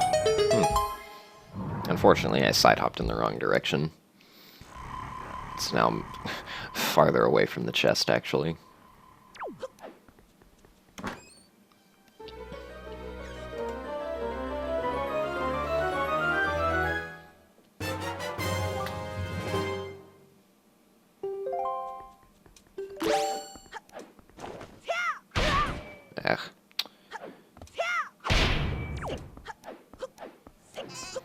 So we can skip going around most of Forsaken Fortress by having the wind set the correct direction, then using the leaf to get across this courtyard and grab onto this ladder.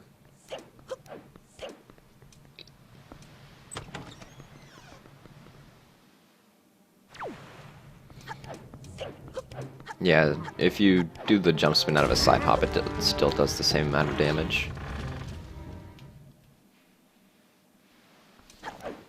And so we actually need to have 1.5 hearts going into the Helm Rock battle. so that we can skip it.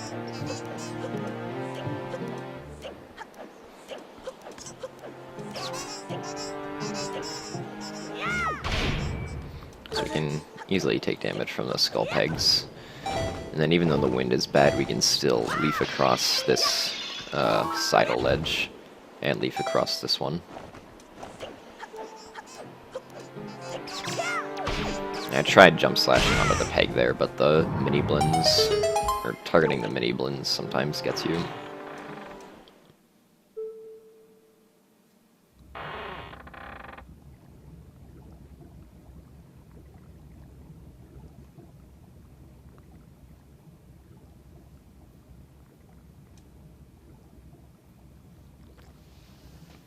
So now here we are in Forsaken Fortress 2.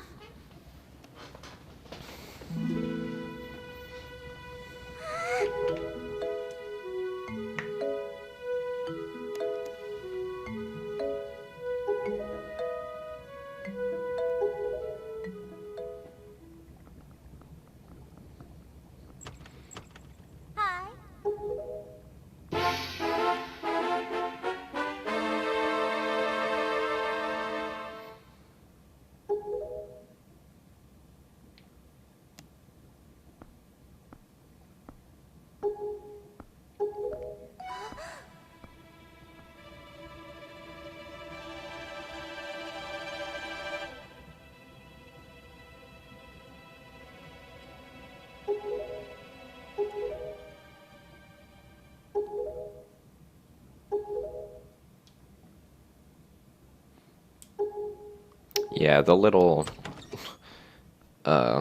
guys who are always like done it are called mini blends. It's like a Beyblade moblin, I guess.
So this is the Helmrock King.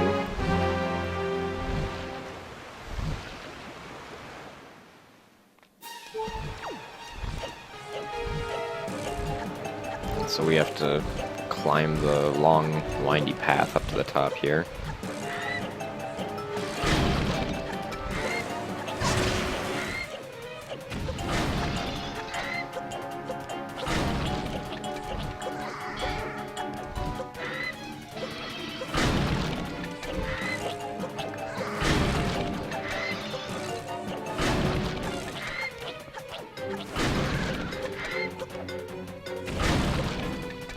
So we're gonna use this pot here, ooh, okay, to walk in and out of the Helmrock trigger. Just kind of doing it at a bad spot. So that he just kind of flies away. It's kind of weird how this works, but doing this we can get behind him. Then we can climb up this ledge, and because Link's so far into that ledge when he climbs up, he's just like easily in there. And now we can just go beneath the spikes, jump up, and walk around the ring of the arena.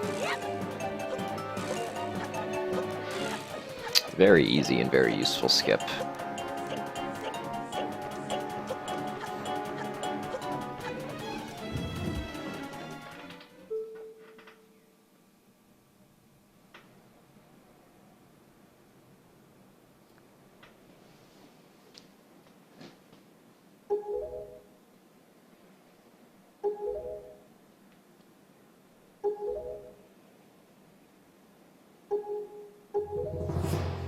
And so now we're in Ganondorf's chamber.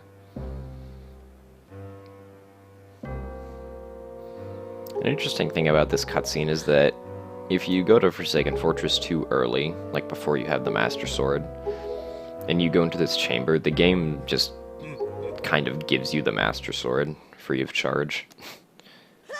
Although we don't do that because that dead ends the game later on. Because there's a trigger in Hyrule 1 that we need to hit to be able to break the barrier. And unfortunately, there's no such thing as early Hyrule 1.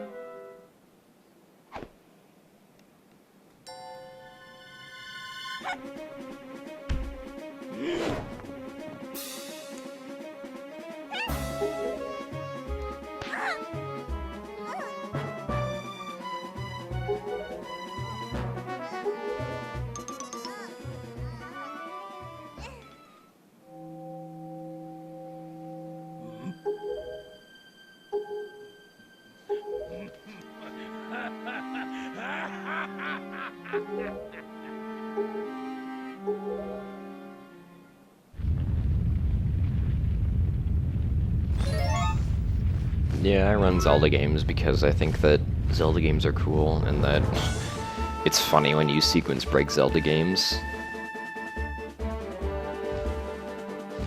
I think that sequence, like any sort of sequence breaking, is usually pretty hilarious to me.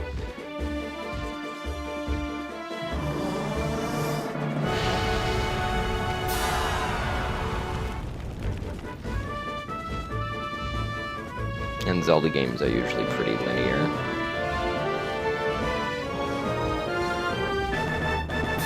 I also speedrun because speedrunning games gives them basically infinite replay value. You can play a game again and again and still have fun with it, even though you know what's going to happen, and you've played it before like 15 times.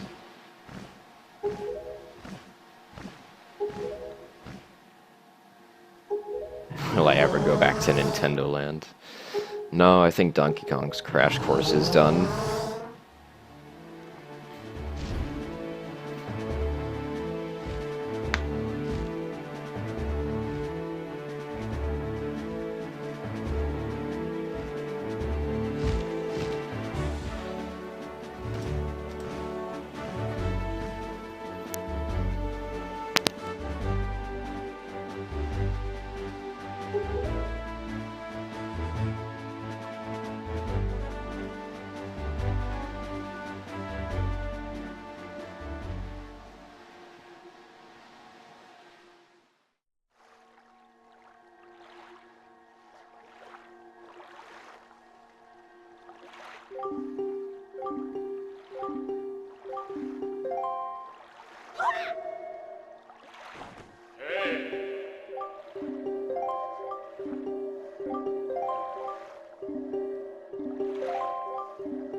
And so now we get to watch Tetra turn into Zelda.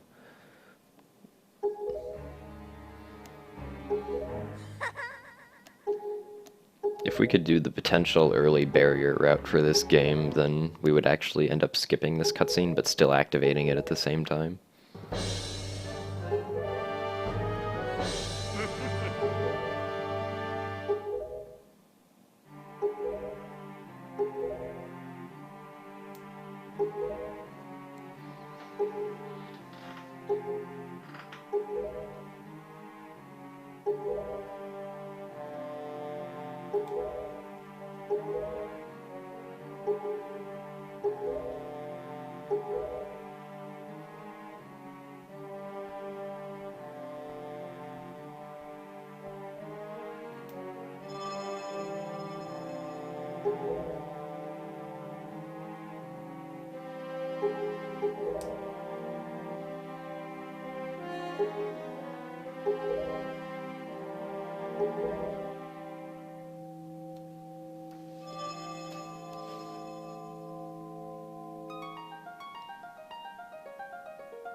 Yes, the language is Spanish. Italian is technically a few seconds faster than Spanish, but Italian doesn't exist on North American Wii U's.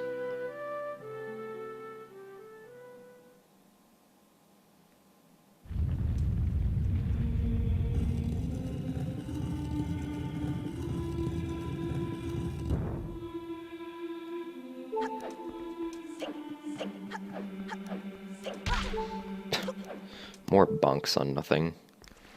I love this game sometimes.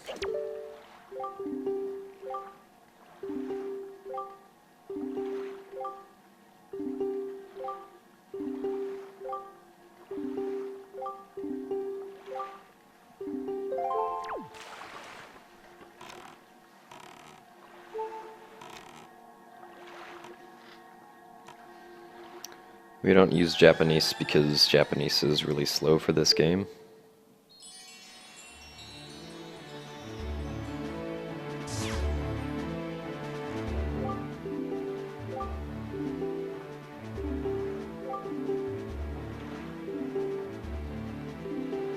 Basically, when Nintendo made this game, they sped up like every language except for Japanese, and so every other language suddenly became faster than Japanese.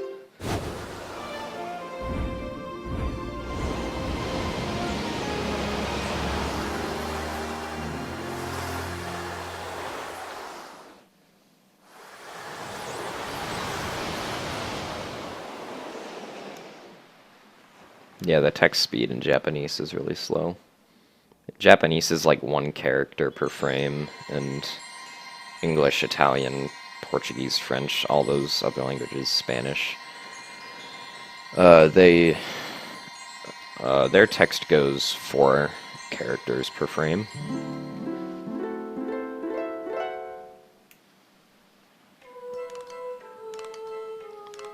No, I do not take Spanish classes in school. I take Japanese classes.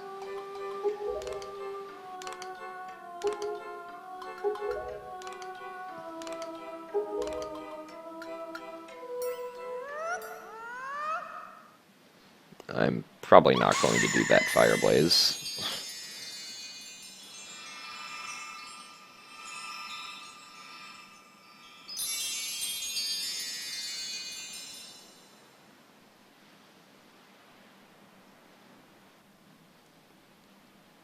Anyway, now Link gets infused with the power of fire and ice arrows.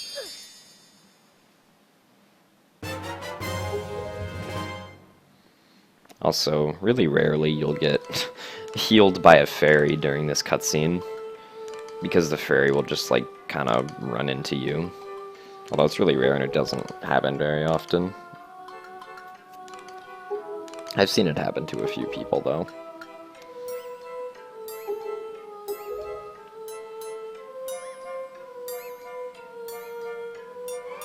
And hey, look at that. I wonder how that happened.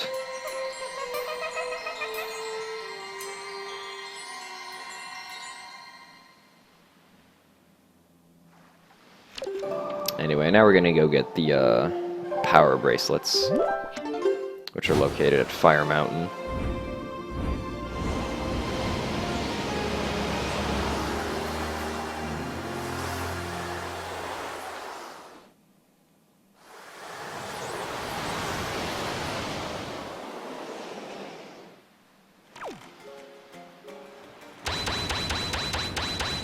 Mother and child aisle clip route, like, less than 10 seconds faster.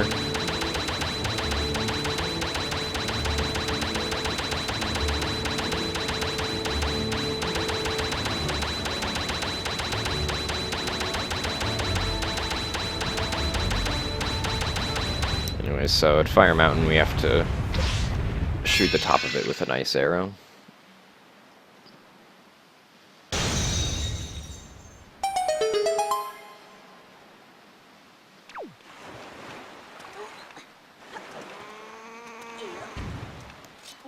After you clip, you just save warp, because then you spawn outside the island.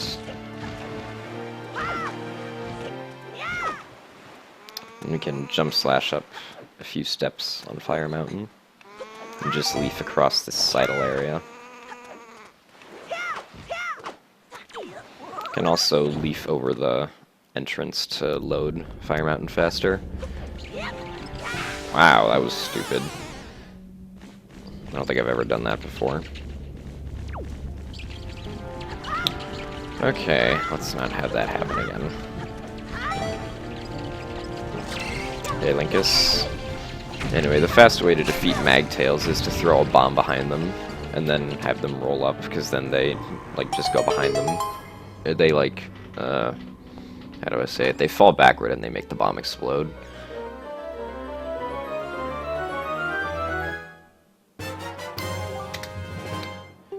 Unfortunately, we lost 2 seconds.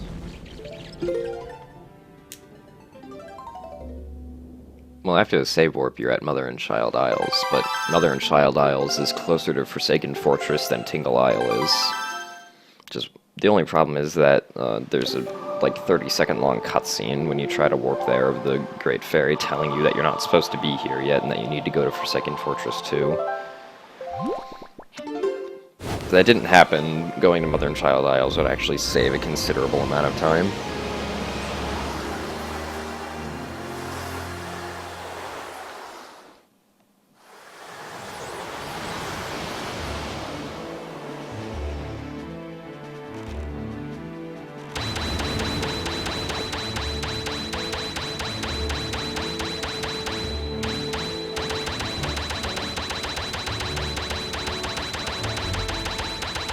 So nothing really exciting happens within the next 20 minutes, or the next 15 minutes. The next exciting part is when we enter Earth Temple. Because right now we have to learn the Earth God's Lyric. We have to go play it for Medley. And then, yeah.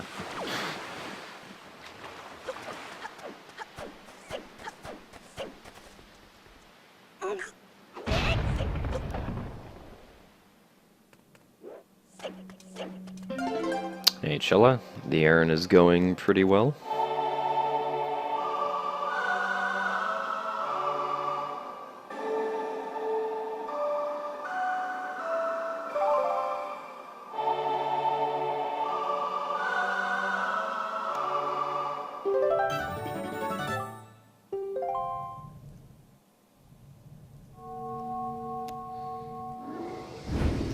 It is possible to access this room earlier than intended, but learning this song early unfortunately crashes the game because of the way the game handles animations. Like, essentially there are 2 animation sets in this game, which get sort of swapped once you enter the Forsaken Fortress 2 loading zone to fight Helmrock King. And so basically, if you go to Helmrock King early and then try to activate any cutscenes that happen before Helmrock King, the game's most likely going to crash. Any major cutscenes, not like any cutscene, but like most cutscenes that are needed for beating the game.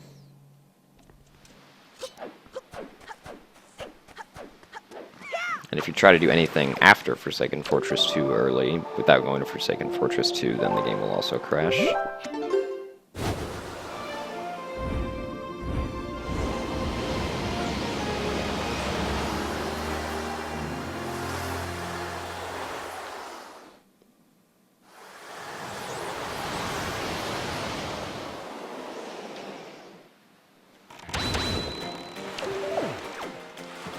So Medley is located at the top of Dragon Roost Island here.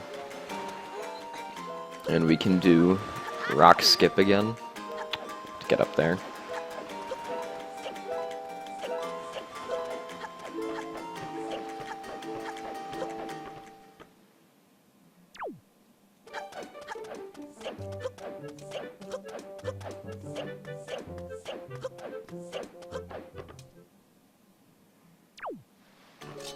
And there conveniently happens to be magic back there,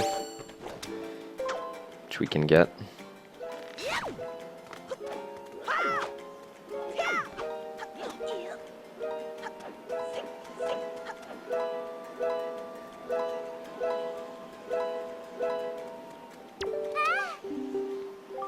I wanted to go to SGDQ Chilla, but I can't because parents. So unfortunately, I can't go to that. I might be able to go to SGDQ next year, though. Or maybe AGDQ, I don't know. I definitely want to, though, because both Wind Waker and MM3D are being shown at SGDQ this year.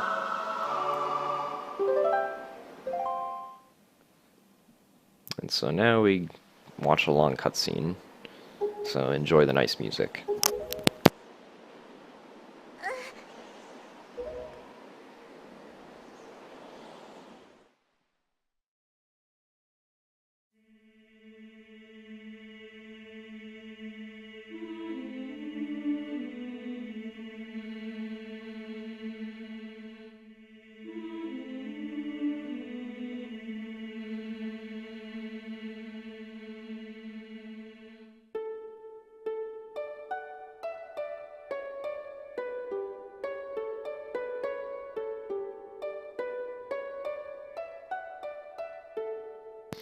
No, my parents don't care about the fact that I do speedruns of video games. They're actually kind of against it.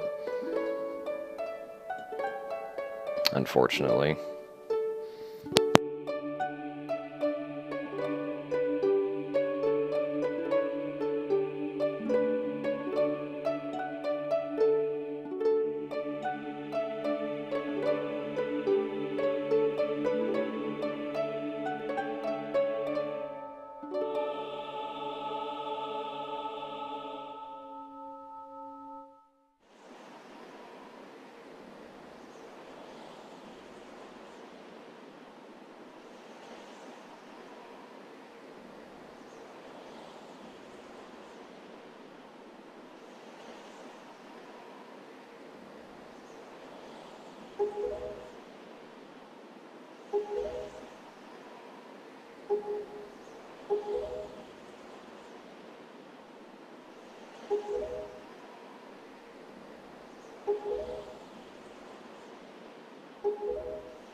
Alright, so now we're gonna go to Southern Ferries so we can sail to Ice Rink and get the iron boots.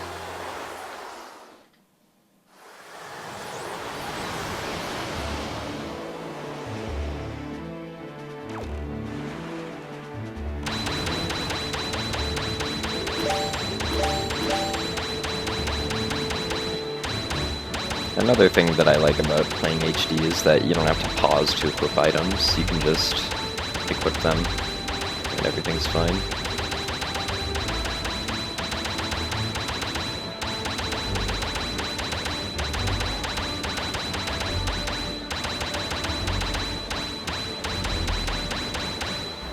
And we can also change the wind direction with the swift sail, which is why I turned right there. It also gives a good angle for jumping out of the boat and getting onto the island.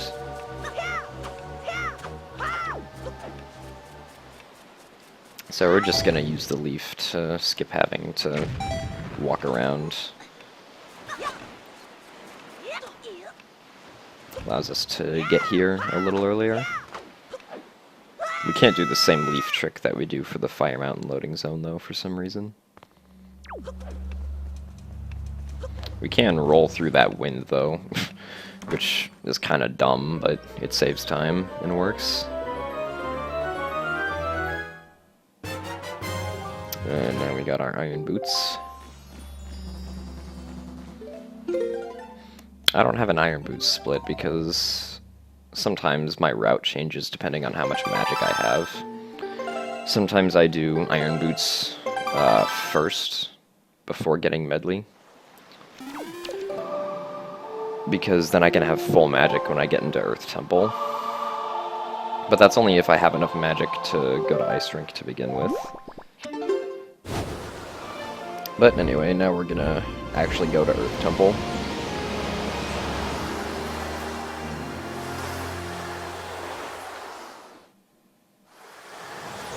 What do I play in marching band? I played the baritone.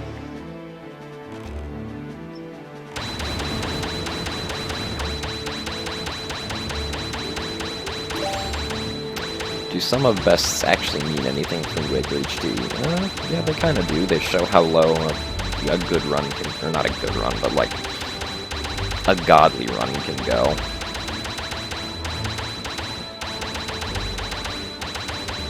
Like my sum of best would be like a minute and 40 seconds slower if I added in the RNG BK skips.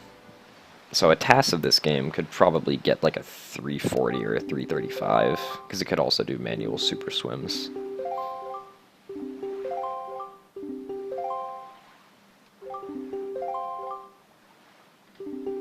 Do I wear sunglasses? No.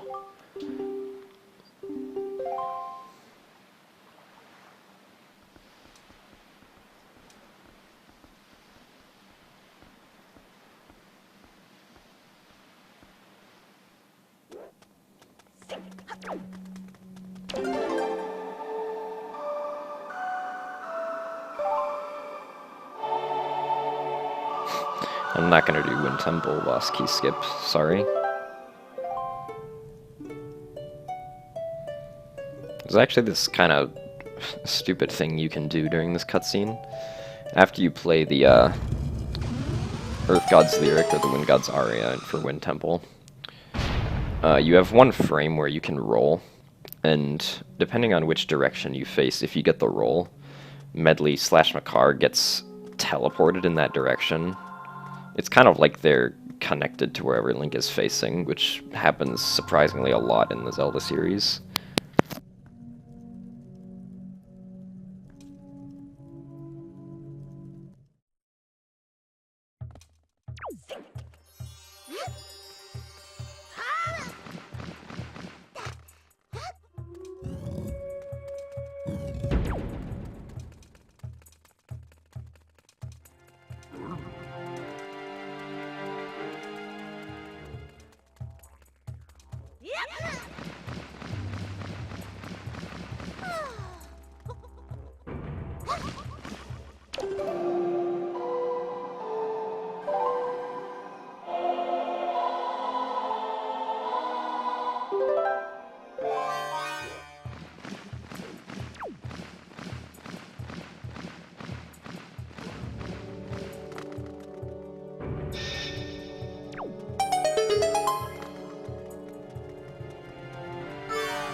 Alright, so we're just gonna take care of this moblin so he doesn't mess us up.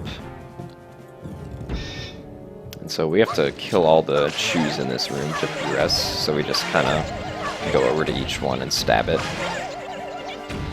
Wait for this guy to come up. And then for these last 3 black ones, we have to circle around Medley so that all of them get hit by her light, and we don't have to use the command melody.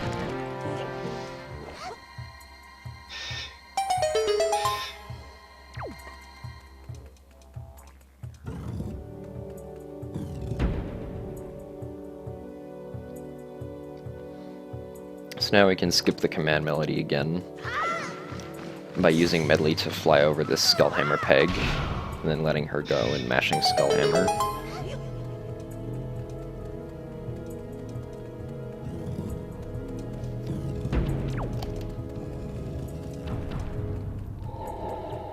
So now I'm going to throw Medley at the perfect angle and the perfect distance so that she lands right where the light's going to shine. And at the correct angles so that she'll be able to shine her light right at the chest.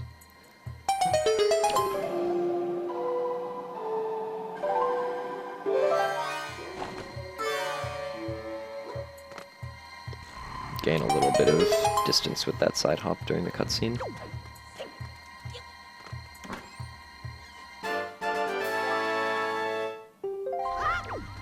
So I'm just gonna leave Medley there. Unfortunately, okay, yeah. So she got grabbed by the hand, which wastes a few seconds. But it's okay, because now she's right here. And we can just call her, and she'll come through doors with us.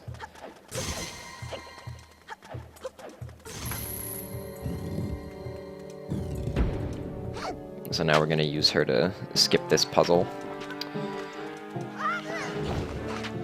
We can just leaf out of her flying and then grab that ledge to push down this block.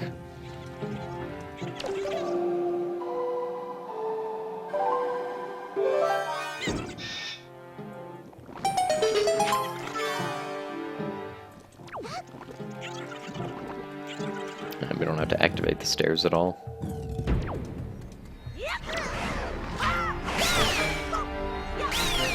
Come on. Alright, that was kind of sloppy. Should have done one more quick spin, but it kind of failed. So now we're going to skip the command melody again by placing Medley there and then having her walk through the light. Except it didn't work.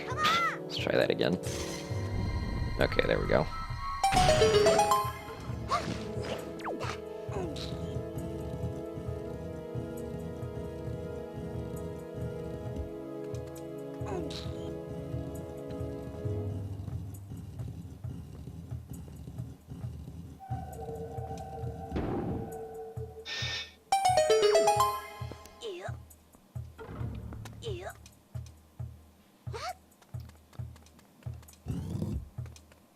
Alright, so in this room we have to defeat all the enemies, to include 2 moblins and 2 hoes. This first guy can just be stabbed to death, as well as this guy.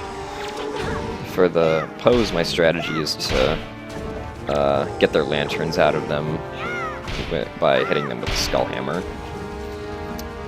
And then I let them take control of me, and I damage myself to kill them.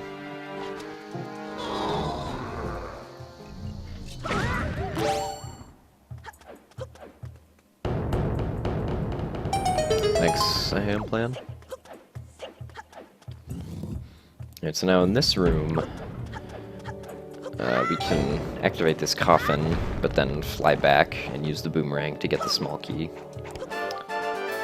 And it skips having to fight the Redeads and make the ladder fall down.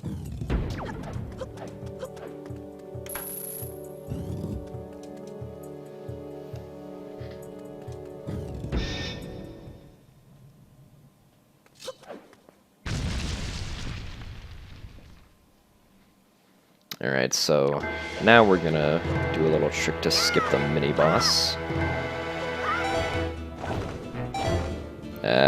Okay, yeah, we were too low. Let's try that again. We only really get 2 tries, so we have to make it this time. Alright, good. So the dark part of that ledge is the only part that's grabbable, and I don't know how that side hop didn't make it, but whatever.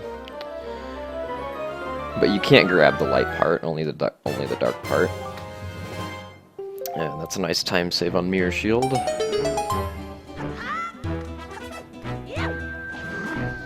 So I'm gonna place a bomb down there because that guy's gonna try to hit me, but if he tries to hit me, he's just gonna blow up the bomb and, like, get dismembered. So because we never beat the mini-boss music is still playing.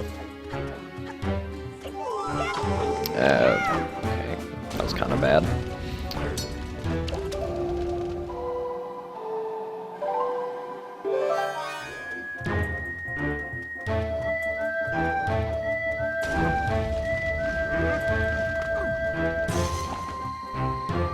Although we have to use Medley here so that she can shine a light so that we can break that wall below her. In the original game, you could originally see up while Link was using the mirror shield, but for some reason they didn't allow you to do that in this game anymore. Alright, so anyway, now we're going to do a clip to skip having to shine the lights on the eyes of this statue. And this clip is really easy. It's just a ledge clip with medley. It's a lot easier than doing it with a bomb, because medley can't be moved, whereas Link moves a bomb. And so you have an infinite amount of frames to clip through the wall. And luckily that wall collision extends out of bounds. Or not the wall collision, the floor collision extends out of bounds.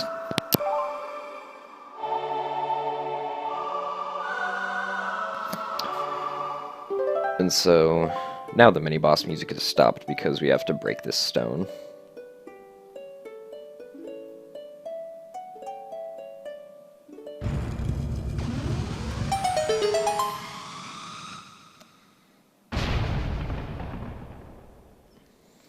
Now we're gonna call Medley to take her through doors again.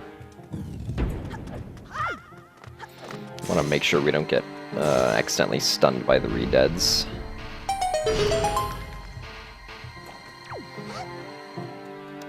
Okay, good. So I meant to equip Skullhammer, not Boomerang, but I can do that while I'm flying over.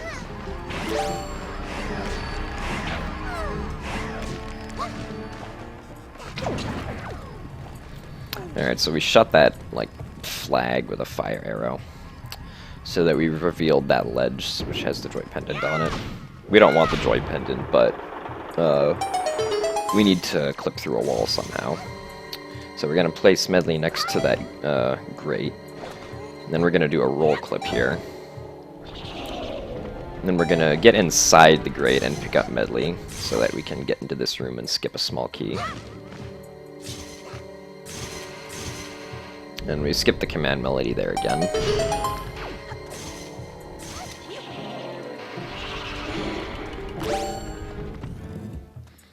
So now we need full magic, and luckily there's a magic refill right there.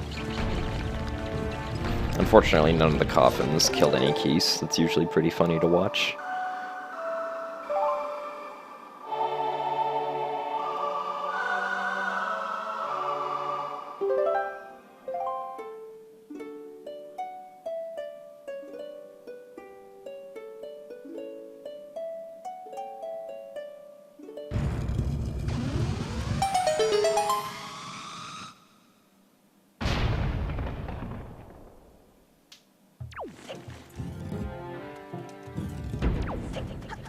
Alright, so now we're gonna do the Earth Temple boss key skip.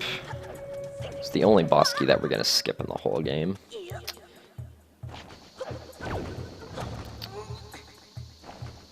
Okay. I guess the bomb was too close to me that time. Let's try this again. Okay, that time I pressed A too early, so I didn't roll. That time I didn't clip. Okay, this is not good. Hopefully we can get this clip soon. Okay, there we go. So that's sort of a ledge clip combined with a roll clip. So we use the bomb to get slightly into the wall, which is enough to allow us to roll clip out.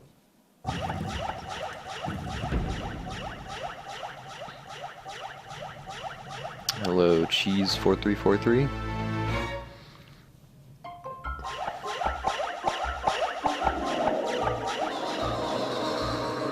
Alright, so this is Jalhalla. Sometimes this boss can go really well, and sometimes it can go really badly.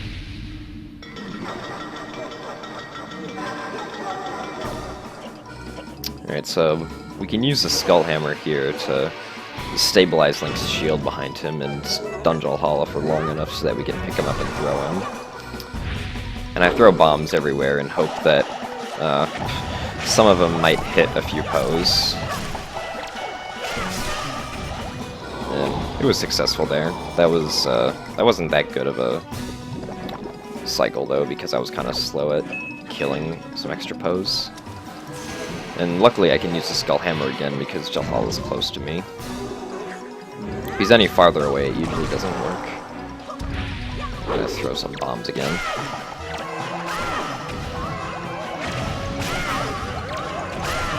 Alright.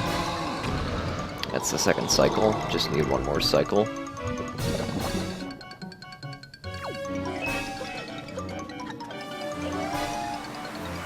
Ah, light disappeared. The lights will sometimes do that, unfortunately. There's nothing you can really do about it.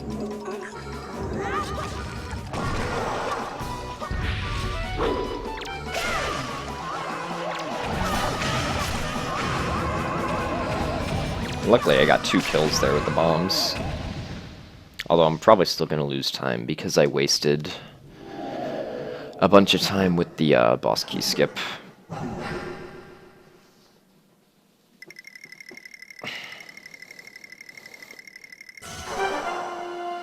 Dang, could have been almost minus 2 minutes, but whatever, it's fine.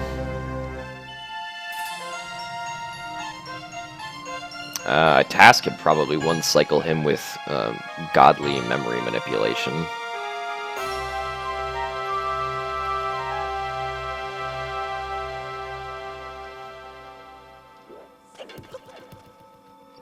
Alright, so that's Earth Temple. But thankfully I managed to go through it without losing too much time.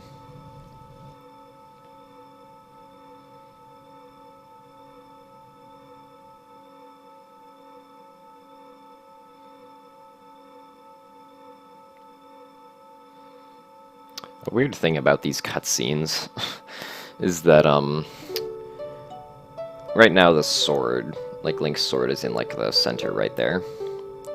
But when Link gets the new sword, the sword that, like, where the, I don't know what the terminology is, but, like, the sword, like, expands. I'm gonna say that. For some reason, the game puts the old sword, the one that didn't have the expanded sides, it puts it below the map. And if you, like, have the free cam on in, like, Dolphin and you look around under the map, you'll see the sword. Just like with the barrel at the beginning of the game before Forsaken Fortress, where it put the barrel below the map.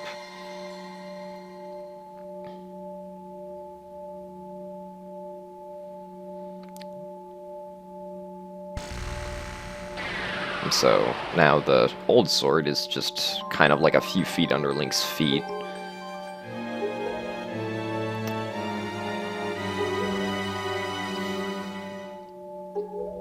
I don't know why they decided to put it there, but that's just how it works.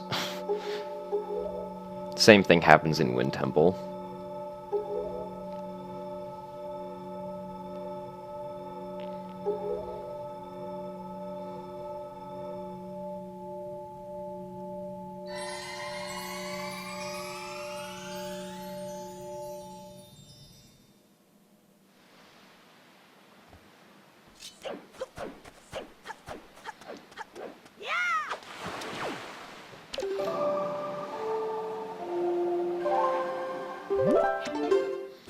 And so now we're gonna go to Wind Temple.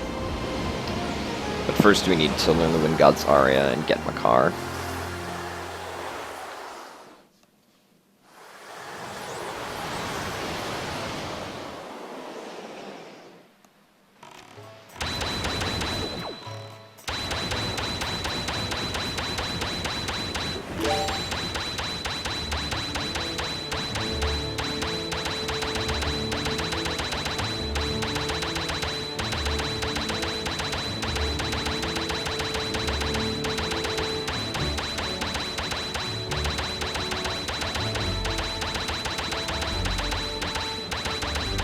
The 14 out of 257 indicates that I've completed 14 runs out of 257 attempted runs.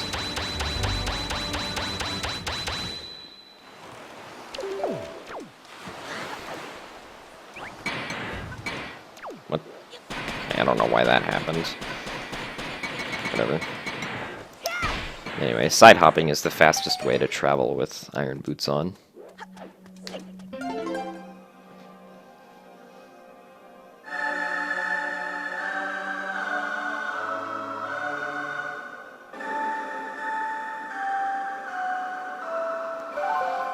Well, I mean, the 14 completed is ever since I've been using Live Split. Like, for the first few months of when this game was out, I always used W-Split, because Live Split didn't exist then.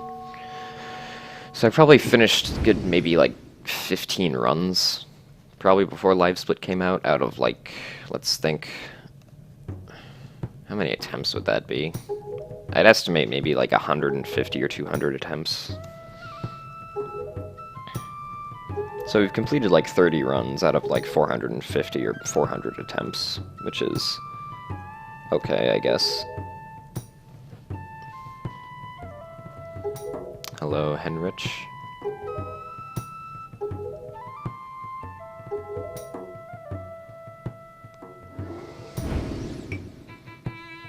Also, I think it's kind of funny that in the Spanish version, the Sage of Wind, his name is Frito. Except it's a D and not a T.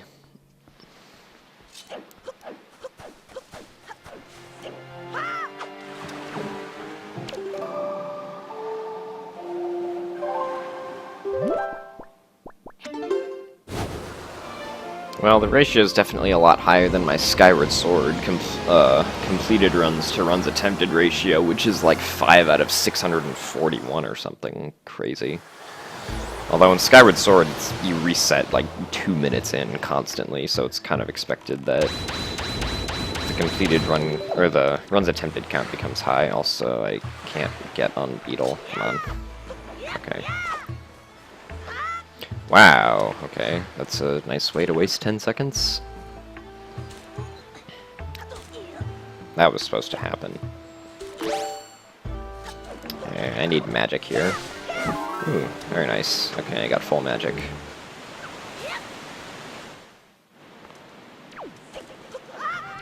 Well, okay, his name is spelled F-R-I-D-O. Frito.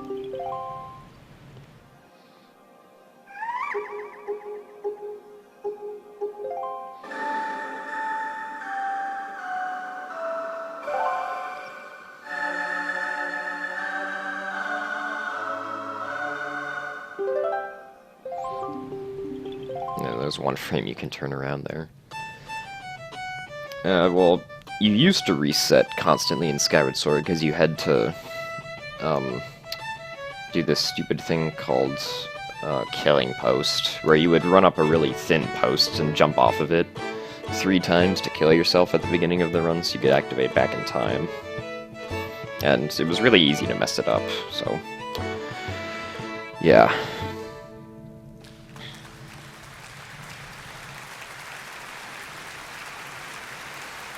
And applause for some reason. I don't know why there's an applause.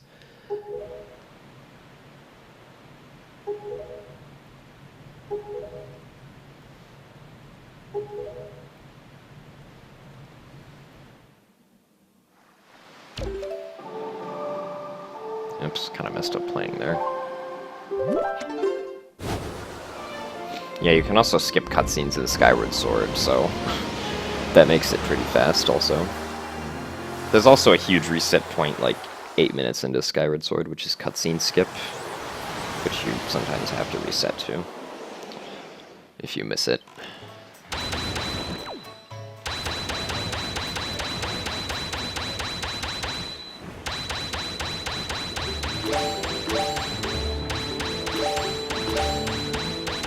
If you want to see a good run of Skyward Sword, you can watch SVA's 504 run. It's pretty good.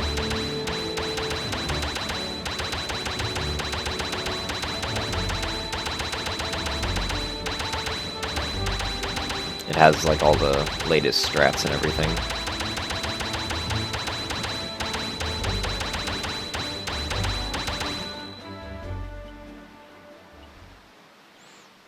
Alright, so now we're at Wind Temple.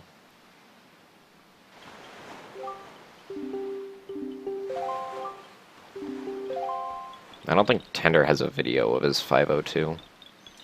Or if he did, he deleted it. But whatever.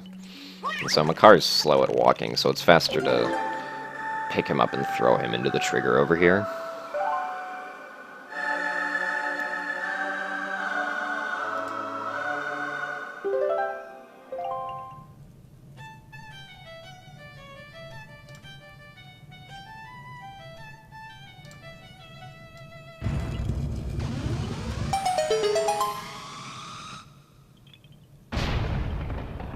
Yeah, Tender's 459. Totally.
Okay, now I can talk again.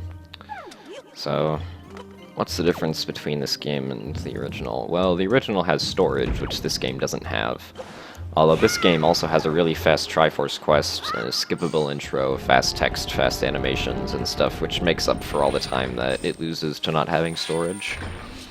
And it actually ends up being pretty even with the original, time-wise.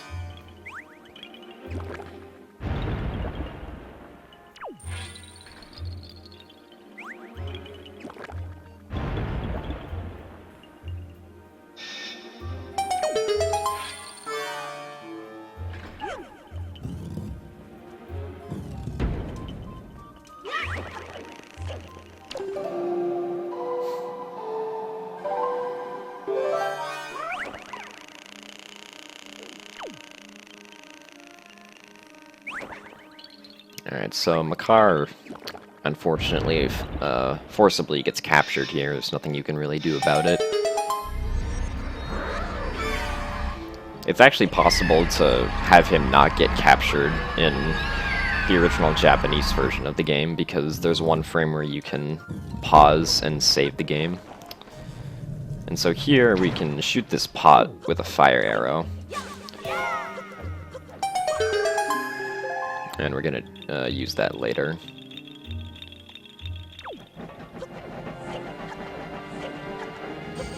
But for now we're gonna go this way, because we're gonna go get the boss key before we get the hook shot.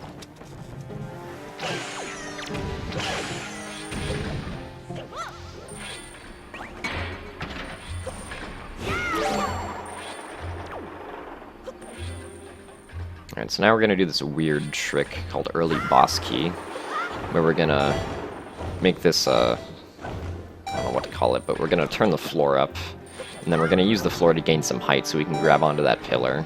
And then, because of the way Link grabs these door ledges, we can just easily roll clip through them and get behind this stone over here. And we're gonna pull a bomb out when we enter this door because it skips a 1-second animation of Link turning around to look at the locked door. Hopefully this fight goes well. Looks good so far. Ooh. Let's see if we can finish this off. Alright, that was actually a really good fight. That worked out pretty well, even though I didn't plan for it to happen that way.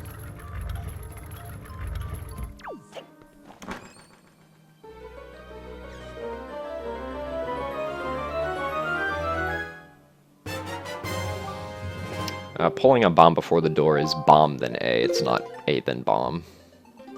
You have like 3 frames after you pull the bomb to open the door, so it's like the same timing as a ledge clip. It's not very hard.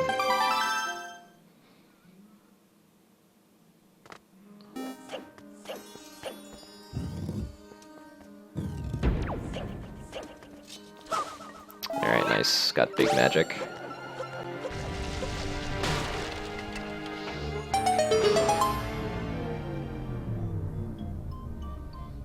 Alright, so hopefully we'll get magic in this grass here. Alright, nice.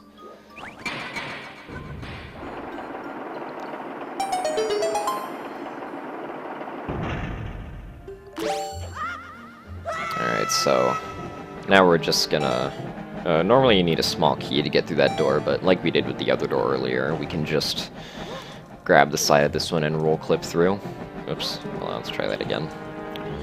Roll clipping is a 1-frame trick, so you sometimes miss it often.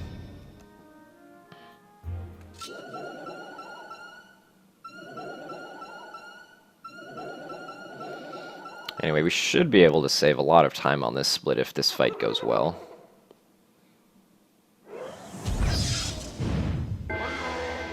No, no, however, this run was first try and Great Fish. Oh, where is this guy? Oh, he's up there. That's bad RNG. Ooh, wait. Okay, let's kill this guy. No, don't target him. No, Dark Nut. No. God dang it. This fight's bad. Ouch. Okay, this is going really poorly. Let's just kill this guy. Be done with him. Where is the Wizrobe? There he is. Okay, let's shoot him with a fire arrow. Nope, that's not a fire arrow. And wow, we missed. Where is he? Oh. Okay, let's just kill him. There we go. Optimally, you'd want the Dark Nut, or not the Dark Nut, you'd want the first Wizrobe to spawn on the floor. Actually, you want both Wizrobes to spawn on the floor. Alright. I could have easily gotten a best split there if that fight was actually good, though. And wow, that missed. Okay.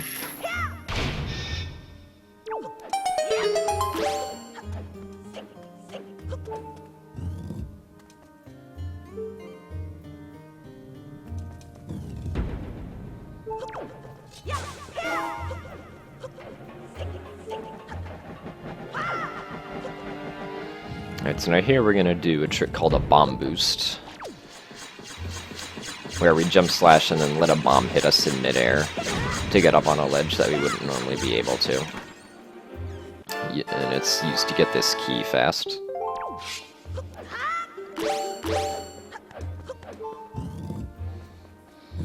Alright, so now we're gonna do this weird clip that for some reason works, where if you stand in the right position and then shoot a hookshot target correctly that's on a wall, you can clip out of bounds with it.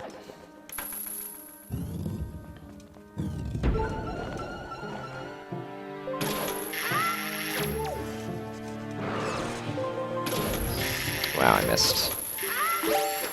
Equip the iron boots.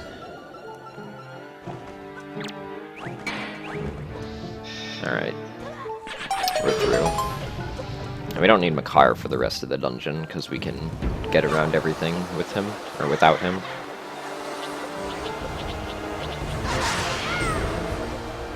Alright, so we can just kind of leaf across this gap and cancel the leaf to grab the ledge.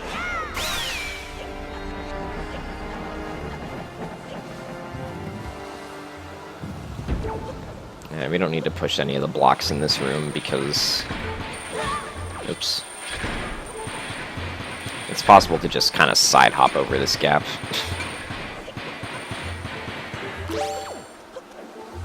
We can quickly unequip the iron boots by putting an item over them. I can save a lot of time at light arrows if I play that segment well. Ouch. Okay, so there's magic here, there's fairies, and there's rupees. So I'm gonna catch a fairy. Just because health is sometimes easily lost within the last portion of the game. So the fairies for safety.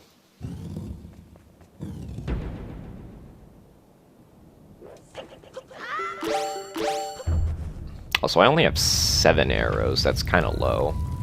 Although I should be able to get more, I think. I'll probably be fine.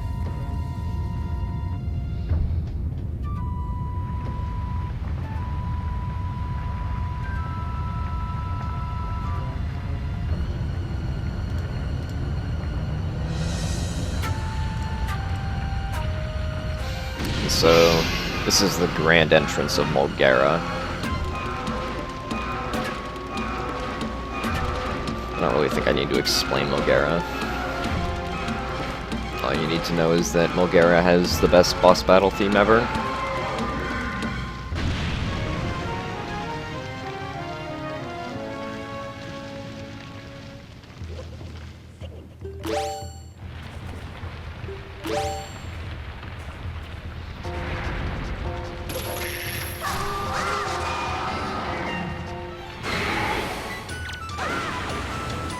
So I might try to kill the babies a little bit. Doesn't really matter since we have to wait for Mulgara anyway.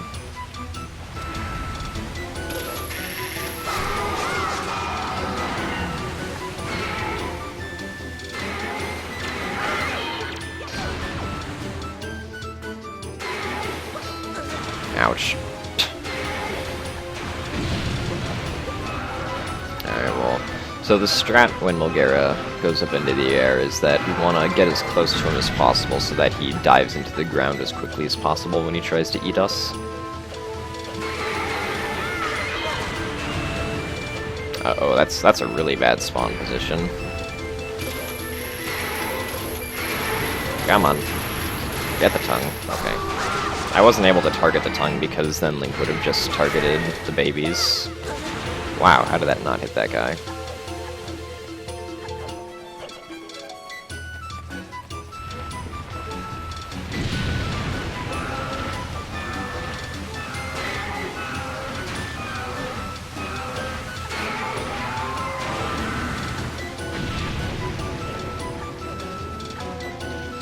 The game also likes to lag there.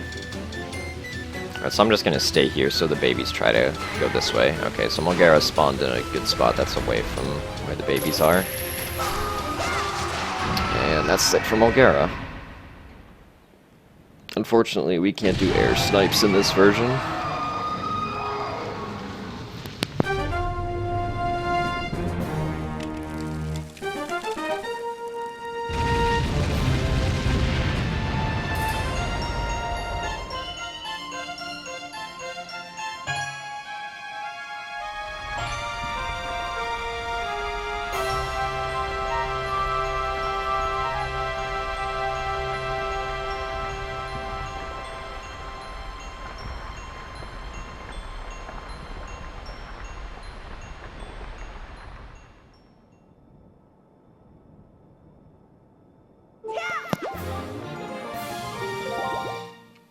I'm not really sure why air snipes are considered a glitch. I don't really consider them a glitch myself, although I guess they are kind of glitchy.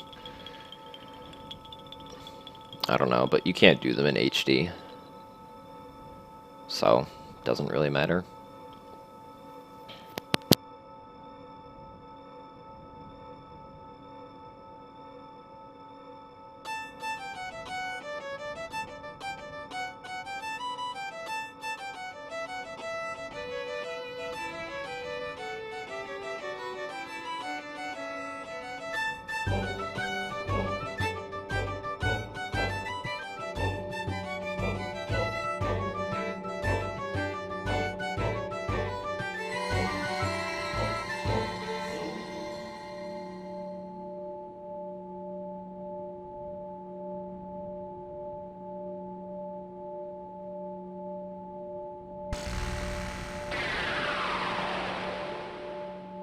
And so now, just like Earth Temple, the previous Master Sword has been put a few feet under Link for whatever reason, and it's been replaced with the other one.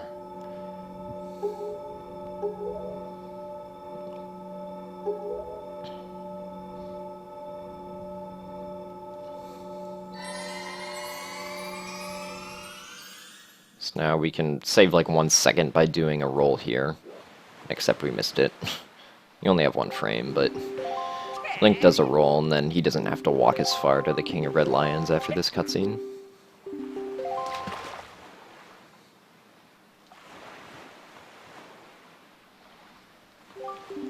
And now we begin the Triforce quest of the game. So if we do this correctly, we should be done with the game in less than an hour. And the first thing we're going to go do is we're going to go to Outset and do Savage Labyrinth.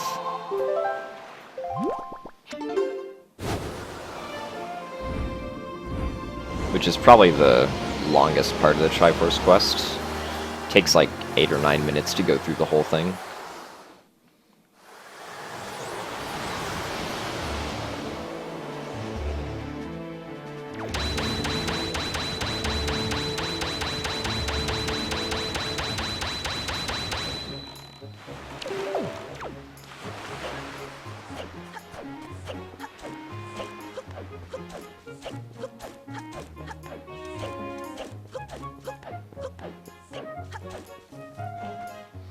We can do a sort of precise shot on this tree up here. Sometimes takes a few tries. Oh wait, I need bombs, yeah, okay.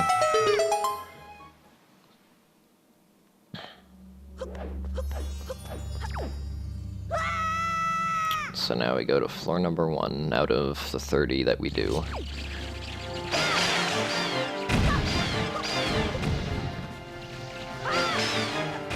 That was really good.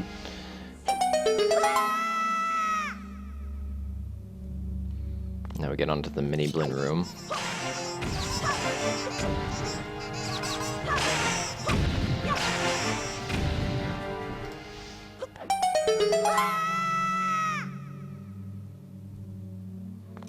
No, I can't save a minute on Puppet Cannon, I can save a minute on Light Arrows. Anyway, we can use jump slash quick spins to easily own all of these Bokoblins.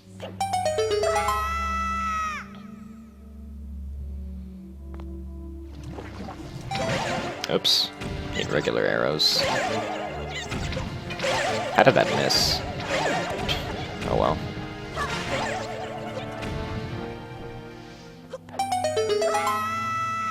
Why don't I have a split for each individual floor? That'd be comical. So again, we're gonna use bombs to beat all these guys. Come on, okay.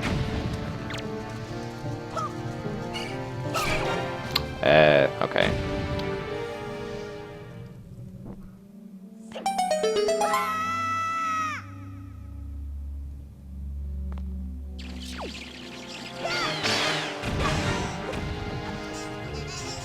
So I turn the camera like this to allow the mini Blinns to spawn, and I don't know why I did that roll. Because the mini Blinns only spawn when you're not looking at where they are.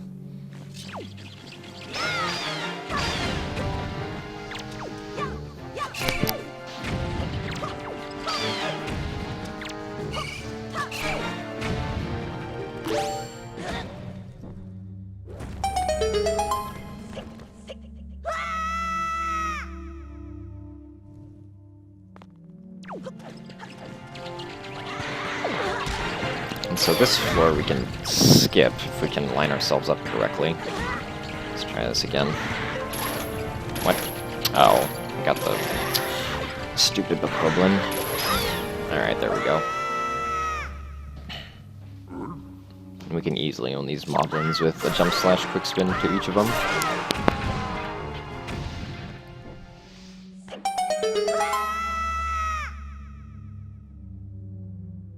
And so that's the first set of 10 floors. That went pretty well.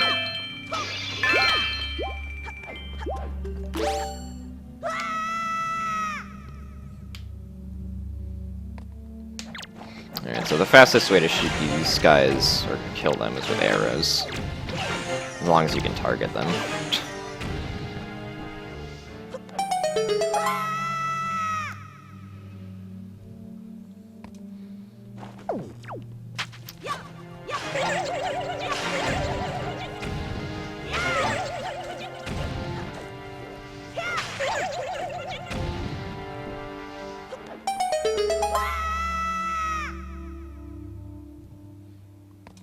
So now the fastest way to defeat Bokobabas is with the boomerang.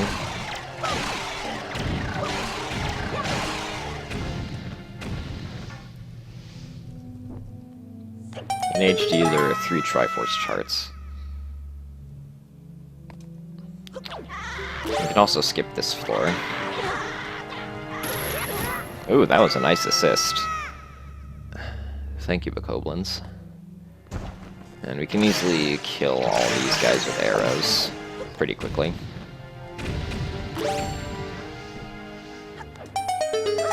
I should save time here. So far, all these floors have been going pretty well. Oh, that was a nice double kill there.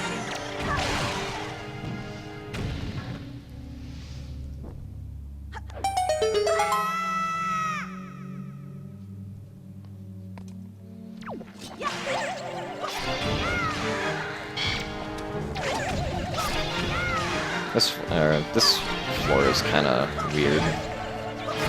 You can hit the Bokoblins before they come out of the pot.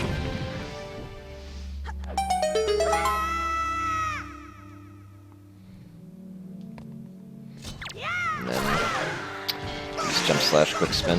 Oops.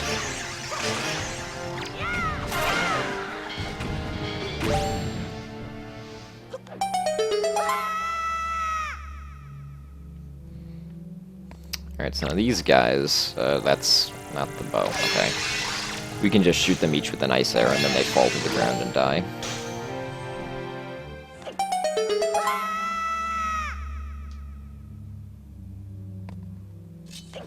We can get the rupees on these floors.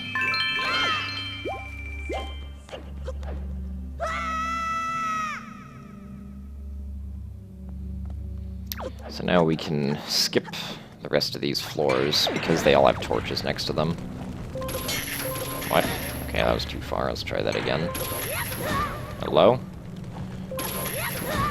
Okay, this is not good. Right. Okay, let's forget about that.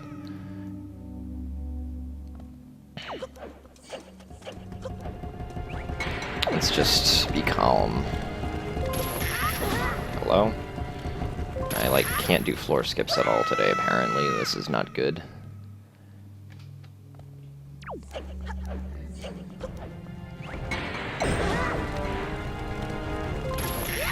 Hello?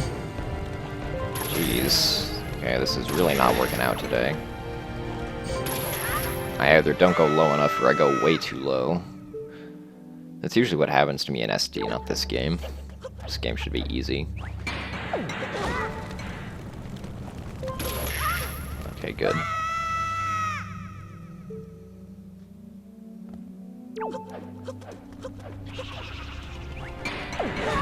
Uh-oh, this guy's gonna be a troll. Yeah. Oh my goodness. Okay. Well, you can go too low and then not even, hookshot the, torch.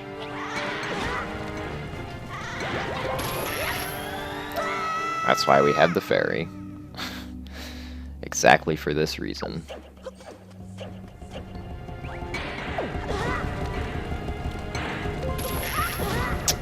Just can't get low enough. I don't know what it is. Okay.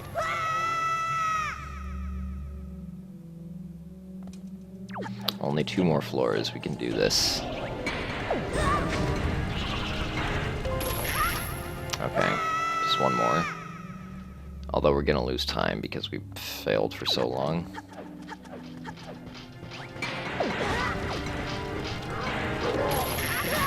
Alright, good. We made it through. We're good. Although we are gonna lose 20 seconds, sadly.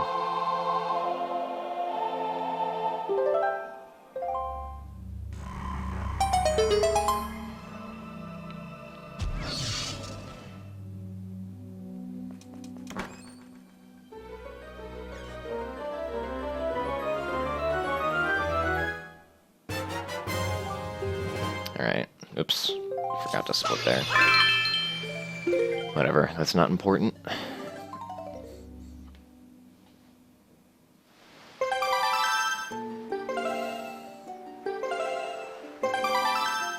Yeah, you have to be flashing red and have invincibility frames to make it into the hole.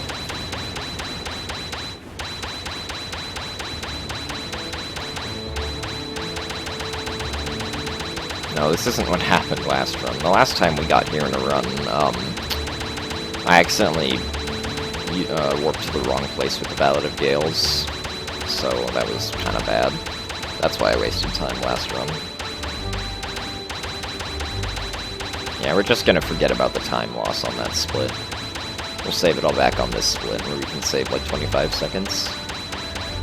Although we're probably not gonna save that much time on this split either.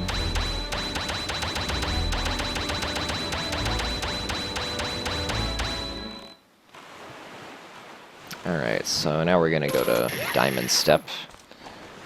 We're gonna shot up the trees.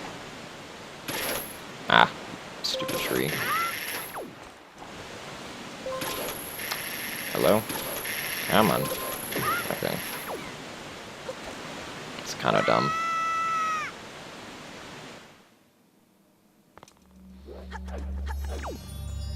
Yeah, there's still 8 shards, but 5 of them... I mean, yeah, but 5 of them you get immediately, without having to translate the chart. So now we're just gonna skip a bunch of warp pots by jumping onto here. This room is like the most broken room in the game. There's so many ways to get out of bounds and like mess with it. And here we are at the ghost ship chart. There is a faster way to get here, but I hadn't practiced it or done it in a long time, so I didn't really want to do it. It's okay though.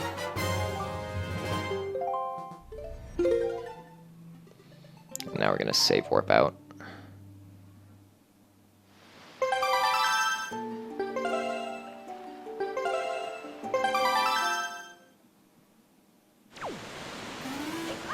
If we jump off correctly, we can land in our boat like this. Now we're gonna go sail to the golden ship to pick up another Triforce chart. I'm also gonna open up the ghost ship chart on the gamepad now, because you have to do that before you go into the ghost ship at all.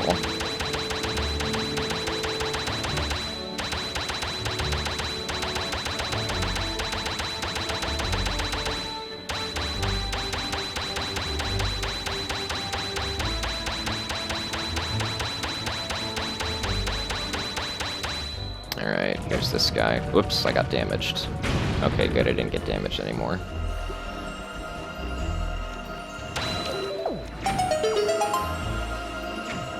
Wait, seriously? Oh my god. Now I have to turn around to go back like 3 feet to get it. That was dumb.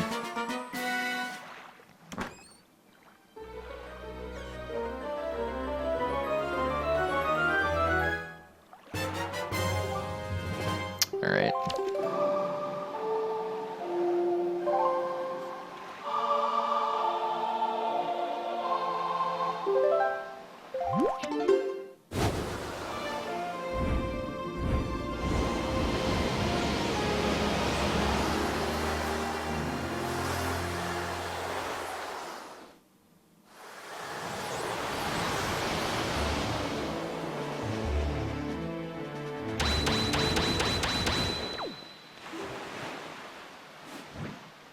Alright, so we can use the hook shot to get up onto the island and then use it again on the ladder to get up the ladder. And pick up a tingle bottle.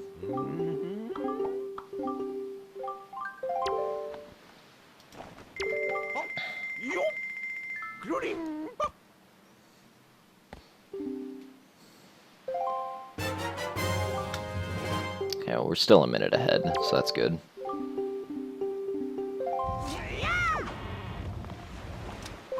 You can also use the hookshot to get into the boat really fast.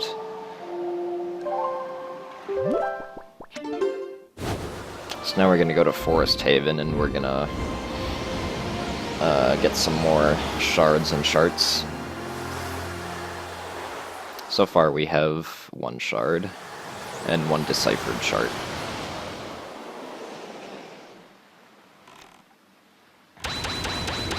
So the next shard is over here. And unlike the original version of Wind Waker, the shards are always in the same spot around the island. There aren't like multiple chart sets, there's only 1 chart set.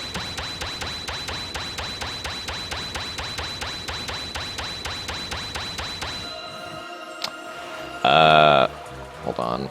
Ugh, god dang it. I got an urn. Alright, well, let's turn around.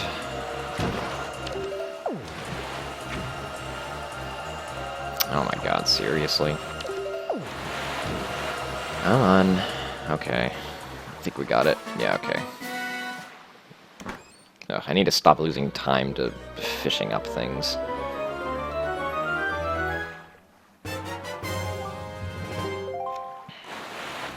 Now we're gonna go north to Bird's Peak Rock.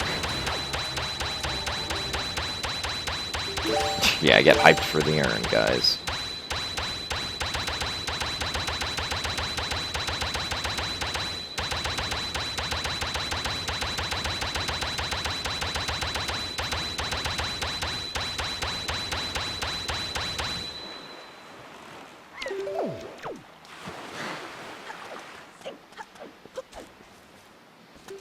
Alright, so normally you need the bait bag to get inside here, but if you properly angle a grapple hook swing, you can clip inside and get into Bird's Peak Rock. so we can go and get our Triforce chart.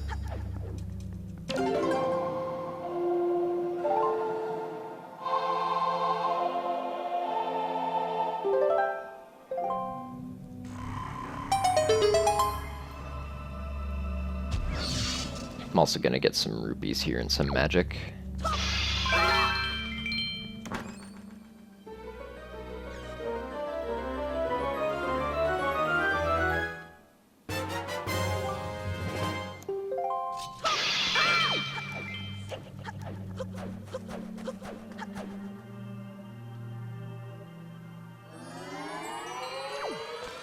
And we can just grapple the target again to get out of here.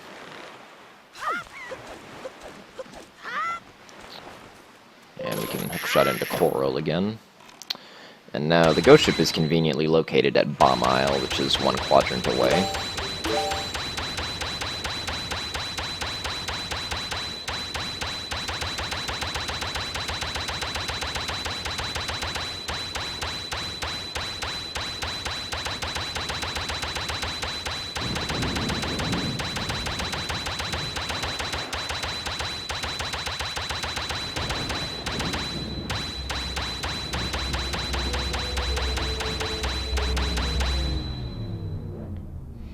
And we can skip having to do the ghost ship fight by just doing a bunch of leaf pumps and then grabbing this ledge.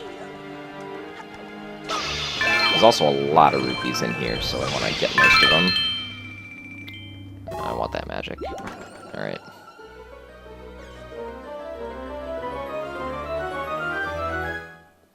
Ghost ship is always in Bomb Isle with the route that we use.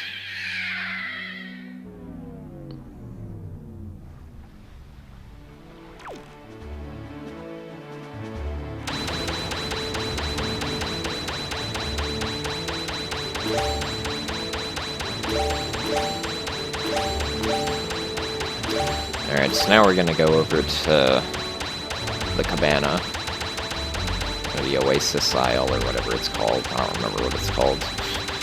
But, yeah, so we don't have the cabana deed. We never got it. So we have to somehow get behind the door without it. So we can do a really precise hookshot shot here to get up here. Alright, nice. Now we're gonna do an L slide. Ugh. Wait, what's going on? Okay, well, whatever. Let's try that again. Alright, nice. So we're in here. Now we're going to do a similar trick, where a bomb's going to boost us into the loading zone behind the door.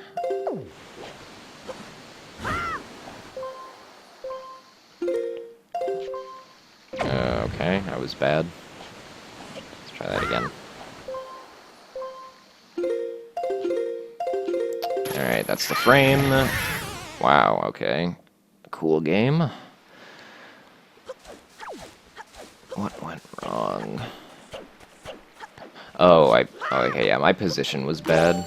I was too far forward, I think. That's probably what happened. Turn the gyro back on, because I can't do this without gyro.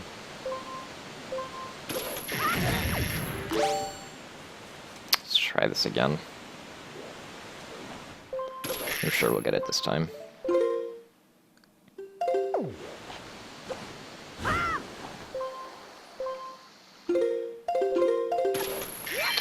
Alright, yeah, I was farther back that time, so it worked. Unfortunately, we're gonna be losing a lot of time, though. And we need these rupees.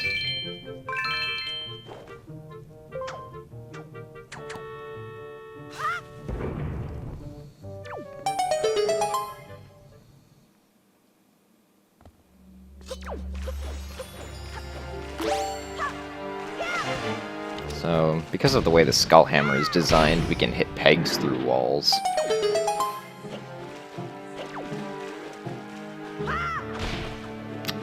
Let's angle up here. Alright, good.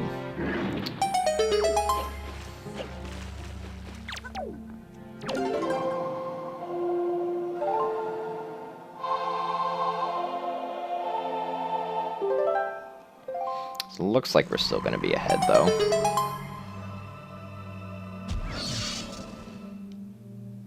Yeah, I know, right, Fireblaze? It sucks that hookshot clipping doesn't work in MM3D. But anyway. So, we lost, like, 50 seconds.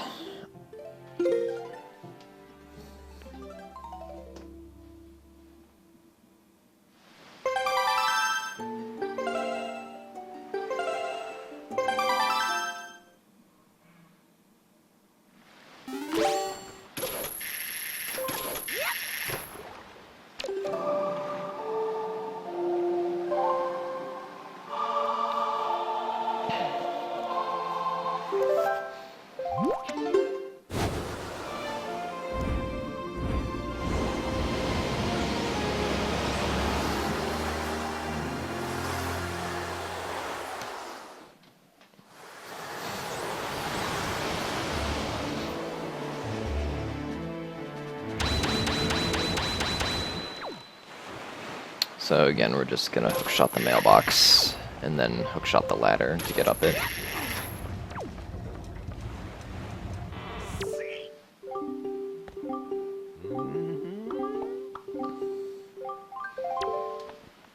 Yeah, if I don't lose any time majorly anywhere, then I should be able to get a PB.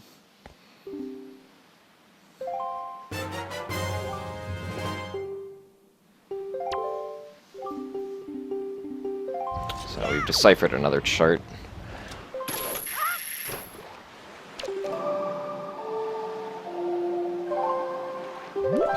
Thanks, Trog.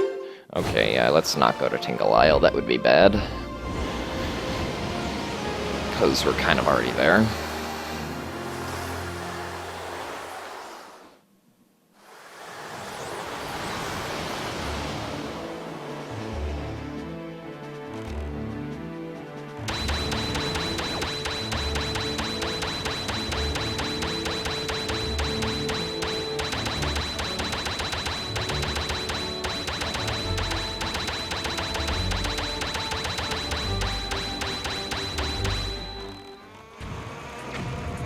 Alright, so we need to shoot this ship to get in here.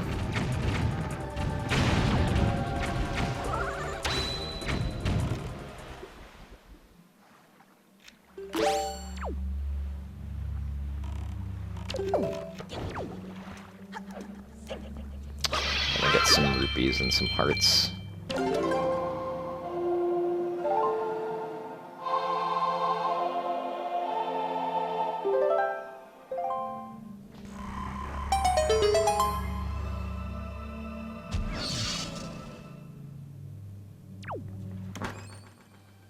Yeah, it would be pretty cool if you could use a swift sail in here, but unfortunately we can't because there's no wind inside a building, which makes sense.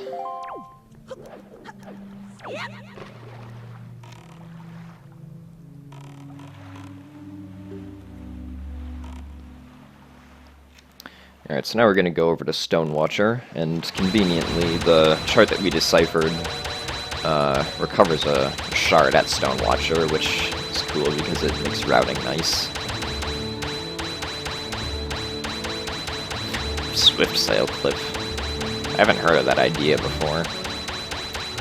Kind of like how you clip through Beetle, I guess, right after you get the swift sail. I don't know, I don't think that would be possible, but that's definitely worth checking.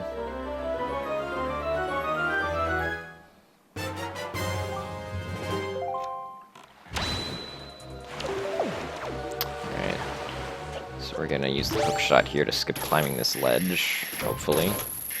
Hello. Hello? Okay, that took way too long.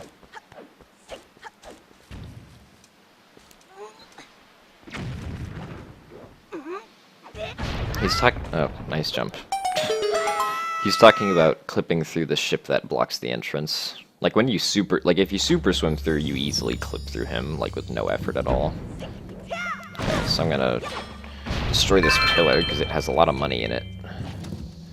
Now we're gonna use the same bomb open the door trick. And this room is pretty easy. You just gotta run forward, spin attack, run backward, spin attack to kill all those guys.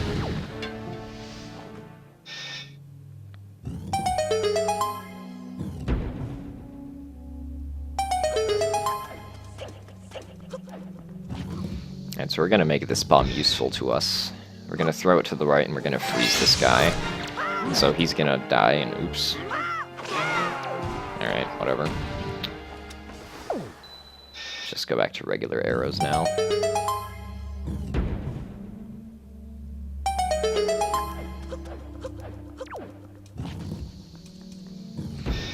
Can also make this one useful to us by throwing it at a Wizrobe.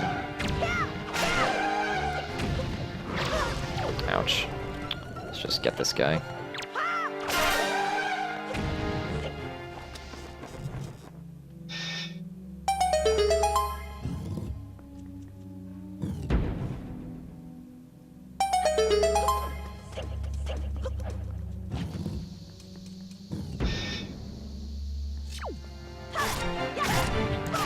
I need to hit that guy. Okay. That was a little bit slow, but it's fine. Using the bomb before opening the door skips a 1-second animation of Link looking at the bars closing behind him. So now we're just gonna knock the armor off that guy and shoot him. Any day now. Come on. Wow, okay.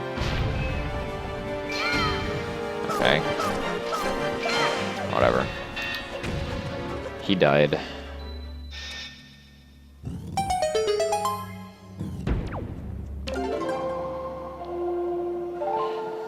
Looks like we'll be saving time here, though, which is good.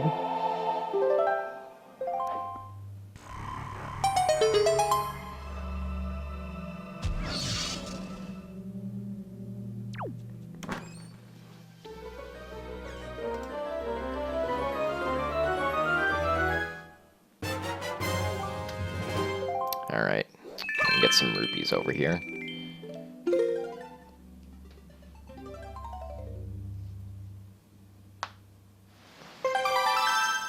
After his armor takes enough damage, it'll get, like, destroyed, and he'll just be like, what?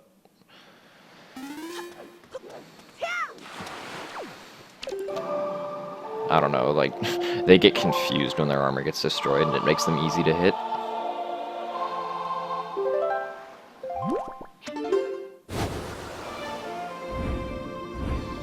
No, I didn't knock it off from the back, I just destroyed it, because the Dark Nut didn't want to let me parry him. Which is what we want, because then we can easily kill him with the Ice Arrow Skull Hammer combination.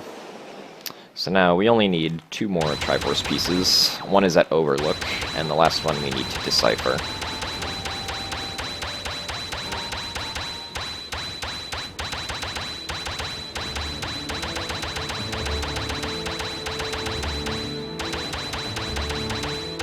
Can I rap a song? No, I'm sorry. I don't have any self-confidence in my rapping abilities.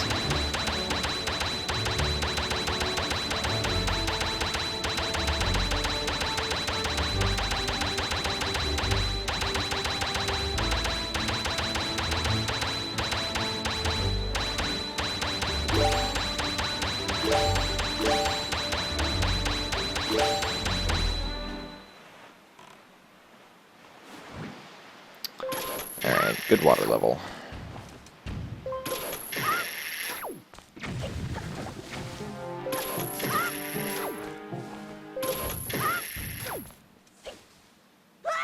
Alright, good, we didn't jump this time. Okay, so we need 106 more rupees to decipher the last chart, which we're gonna get all in Overlook. Hopefully I do this room correctly. Oh no, I didn't. They're too close to each other. Yeah. Alright.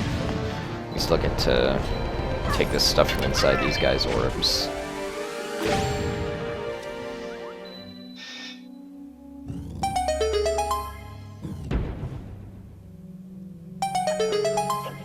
So Overlook is the harder of the 2 like areas that are themed like this and Stonewatcher.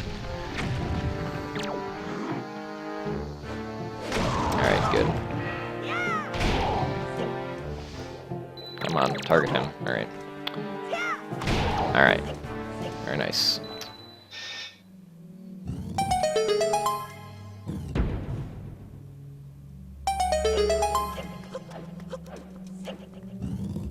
Okay, guess I didn't pull a bomb. That's the boomerang. Alright, that worked.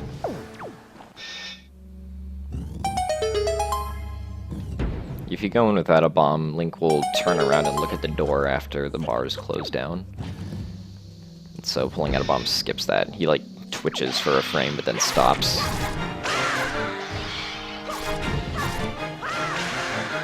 Alright. Hopefully he doesn't... Oh, wow, okay. Glad I moved out of the way. He had a joy pendant. And so this battle is harder than the one at Stonewatcher, because now there are 4 Dark Nuts instead of 3. I mean, instead of 2. Target that guy, he wants to parry me. Great. Got all these rupees. Oh, I missed. Okay. Ouch. This guy just does not want me to win. Alright.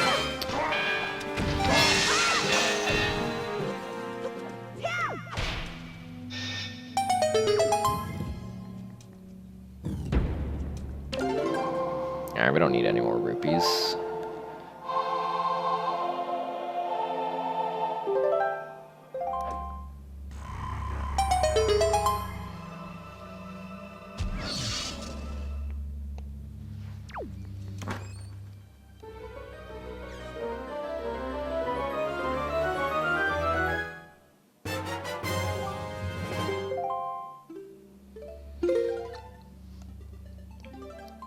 So now we're gonna go decipher the last shard and pick up... Decipher the last chart and pick up the last shard, which is at Great Fish.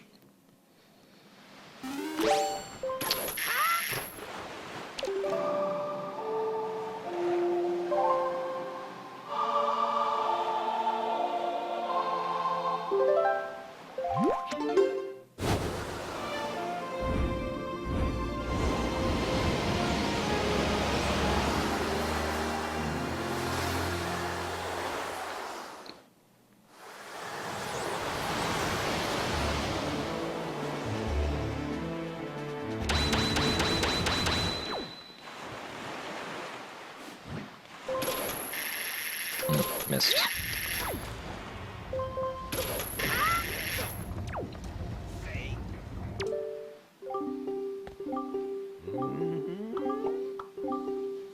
Yeah, unfortunately you can't pick up the shards without the charts.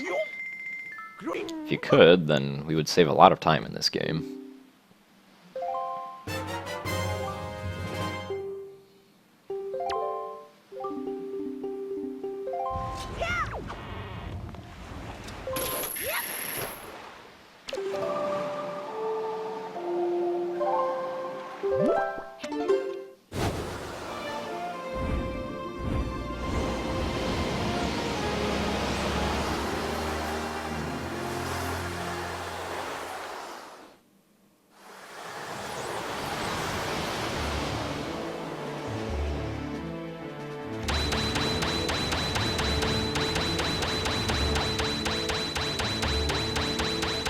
And hopefully we don't have any difficulty picking this one up. I'm gonna go with the safe strat.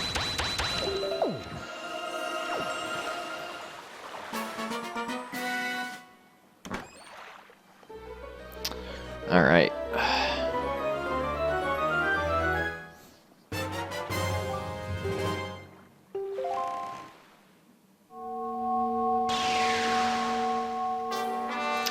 That was a good segment. Probably could have gotten a blue split if I'd had a better dark nut fight. I don't know why I keep on saying dark nut.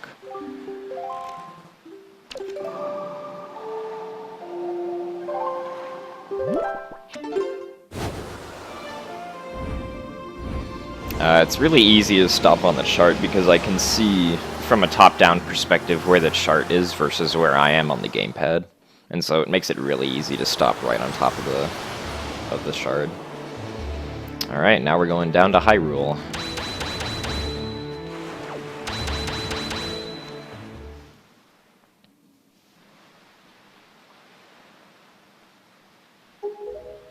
after this cutscene.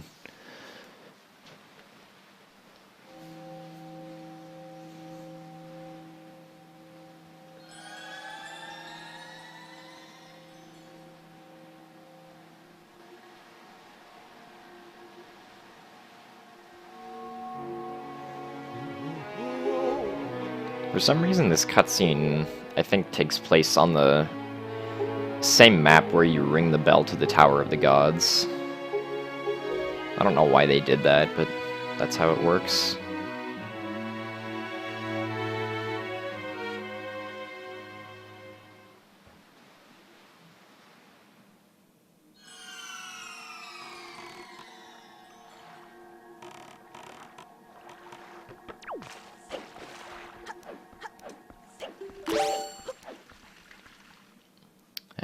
PB failed for a minute, I don't know.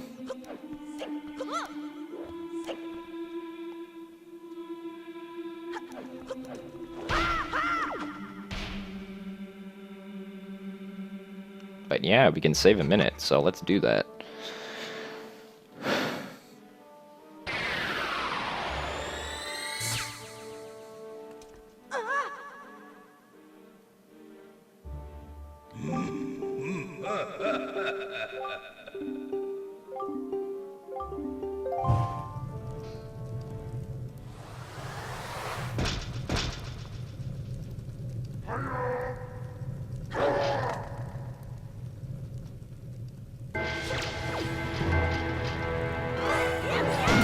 Alright, nice parry.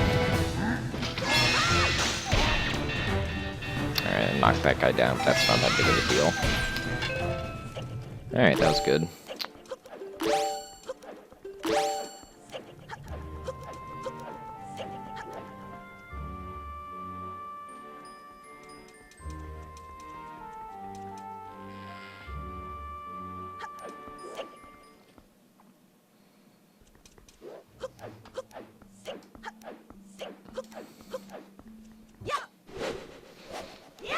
Alright, down with the barrier.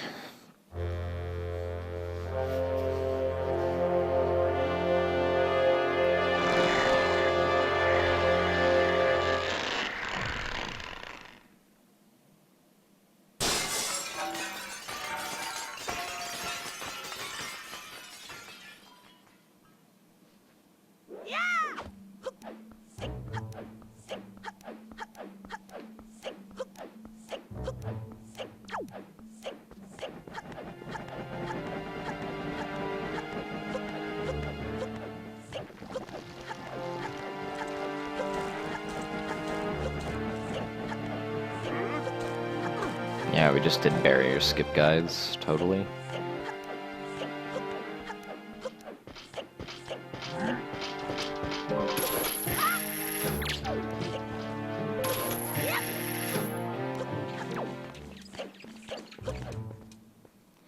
Alright, now we're in Ganon's castle, or Ganon's tower.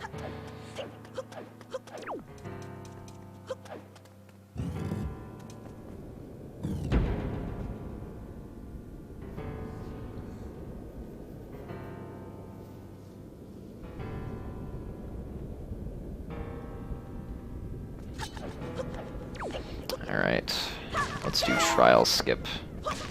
So trial skip is kind of the same concept as Earth Temple boss key skip. Okay, whatever, that works. We're gonna use a bomb to clip through a wall slightly. And then roll clip out. Alright, nice. We got it. I'm gonna do leaf pumps even though I don't need to.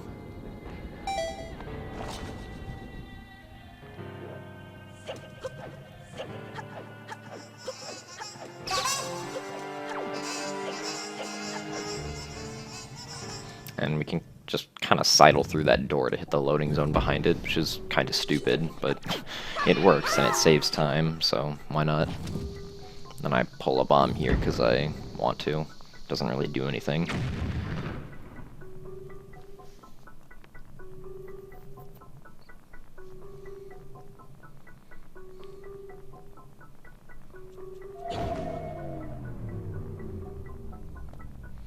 Alright, so we go back.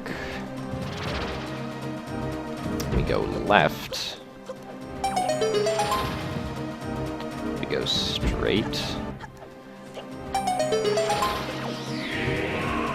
We go left. We go right. And we go straight again.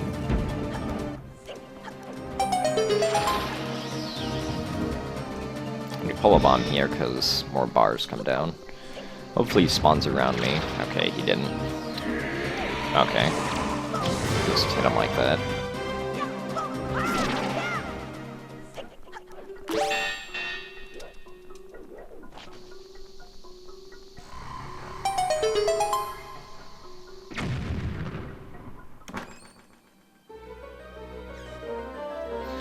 Alright. Beautiful.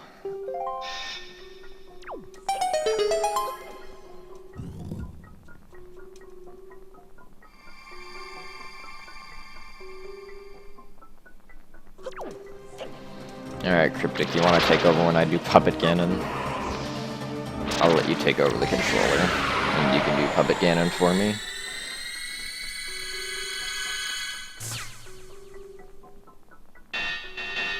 Bomb pull before the chest doesn't do anything.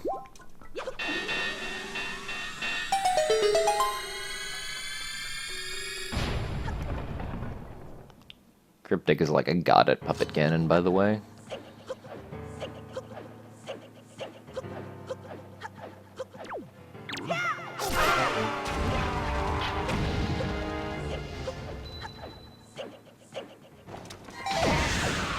We can easily beat most of these enemies with just light arrows. And we can get both of these guys with one light arrow.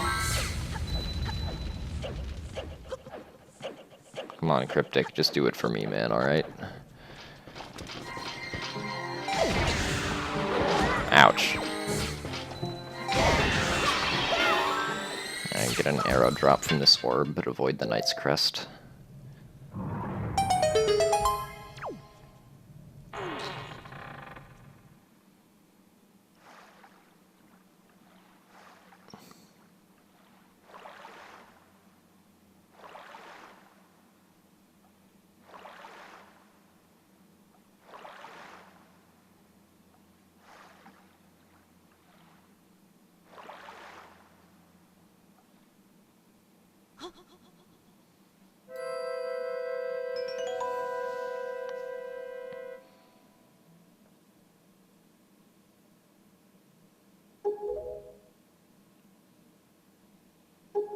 So it is actually possible to skip light arrows and Puppet Ganon, but it requires stupid tricks that aren't really humanly possible or feasible for a run.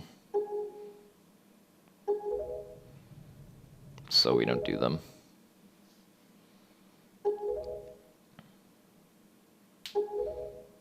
It makes the task look pretty cool, though.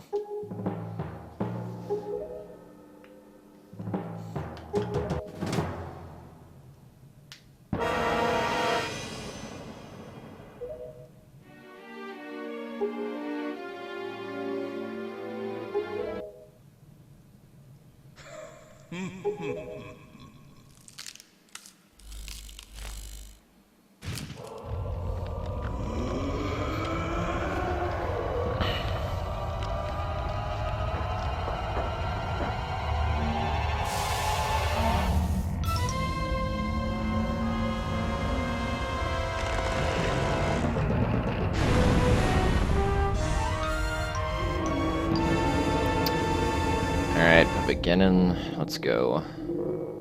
So, if we're good, we can snipe his tail right off the bat. Ah, that was good.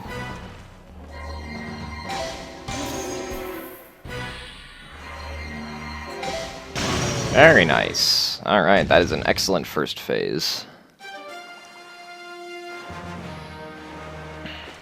Thank you for being cooperative, Puppet Ganon.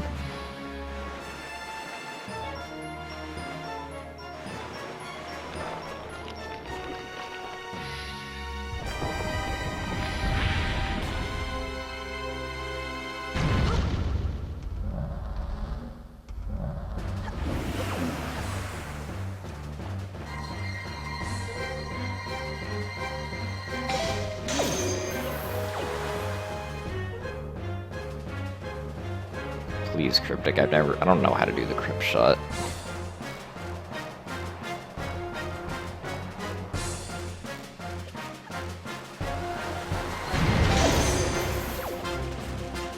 Alright, now the bats are gonna come down. Hopefully they give me some magic. Alright, nice. Got some magic. Ooh, I got full magic. That's very nice.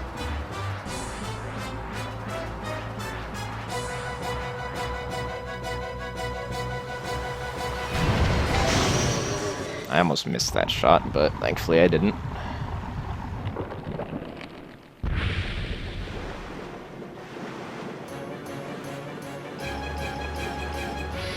Alright, let's snipe this guy. Wow, how did that miss? Okay, whatever. I'll just use bombs.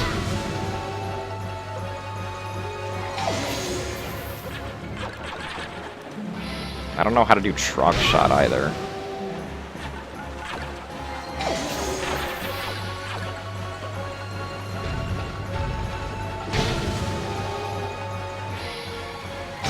And Puppet Ganon is dead.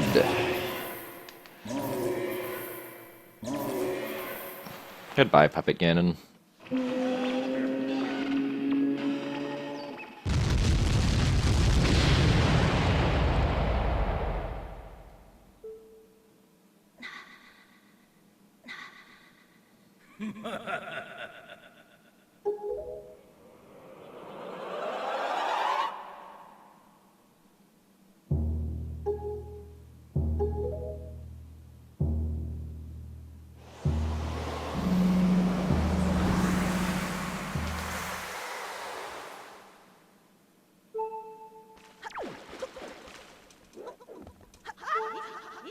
You can mash A on this rope to climb up it really fast because it's like...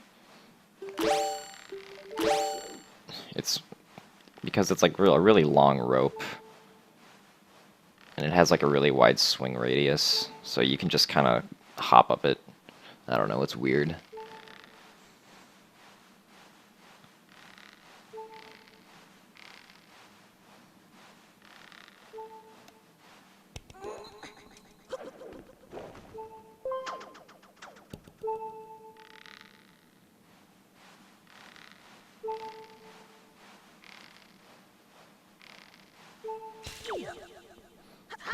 No, just kidding.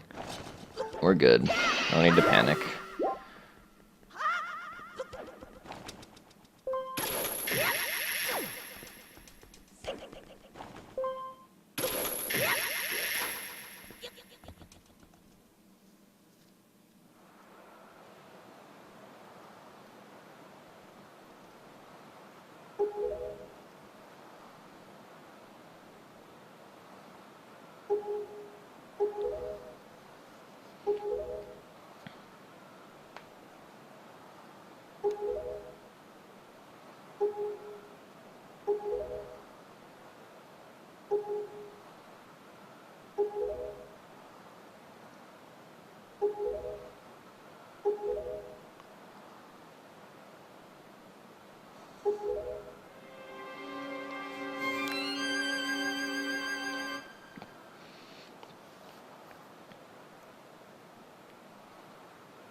Also, no, I don't have a fairy, but it's okay, I don't need a fairy.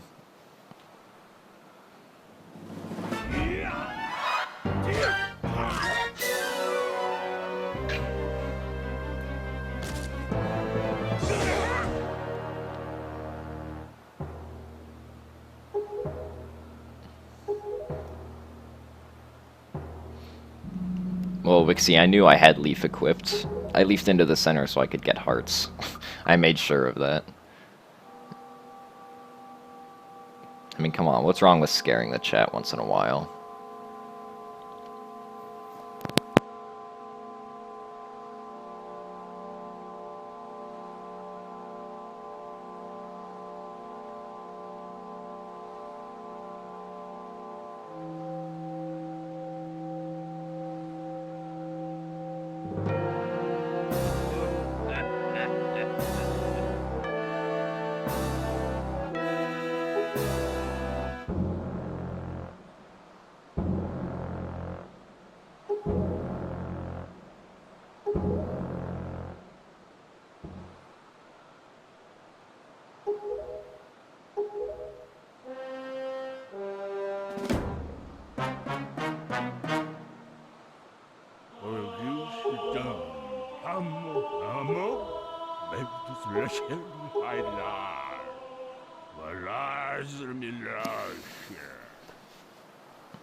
Oh my god, Chilla.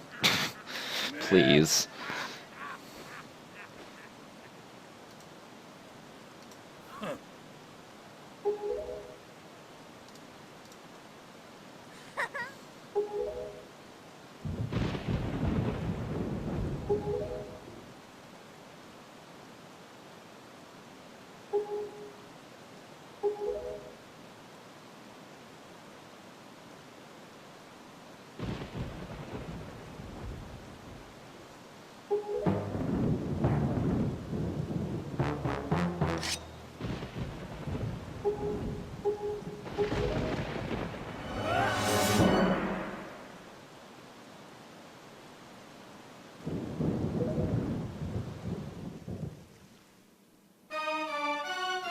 Alright, so for the first phase of Ganondorf, we're going to do a jump slash quick spin, followed by 2 quick spins. Except I failed doing 1 quick spin. What's going on? What the heck? Zelda, what are you doing? Okay, this battle's a mess now. Alright, whatever though, we got to second phase.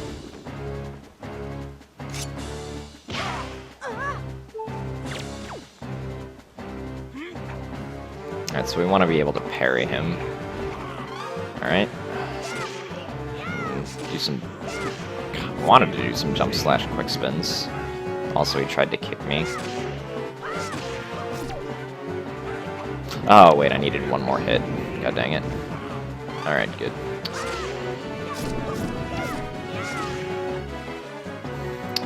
Alright, Zelda, let's do this.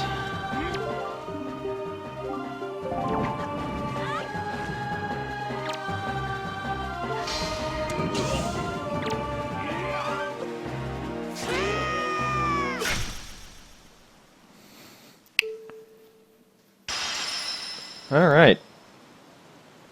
Good run. Except this was a video of the run, this wasn't the actual run. The actual run happened about 12 hours ago and finished at 2 AM in the morning. But I wanted to put commentary over it, so I decided to stream the video and put commentary over it like I did. So yeah, that's my new PB for the Wind Waker HD, 40142.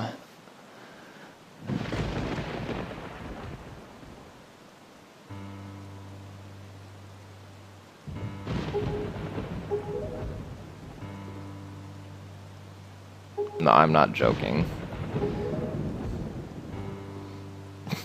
Like, I can pause this video right now and then play it.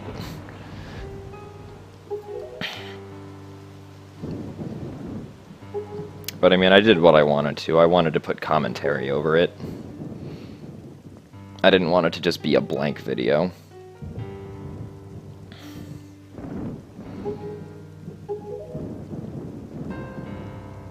I knew about every single thing that was going to happen this run.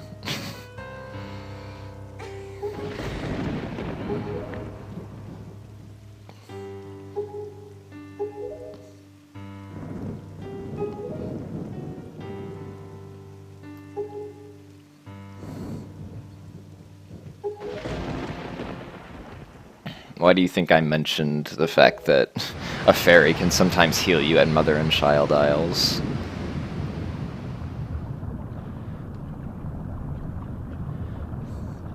Because I knew I was gonna get one.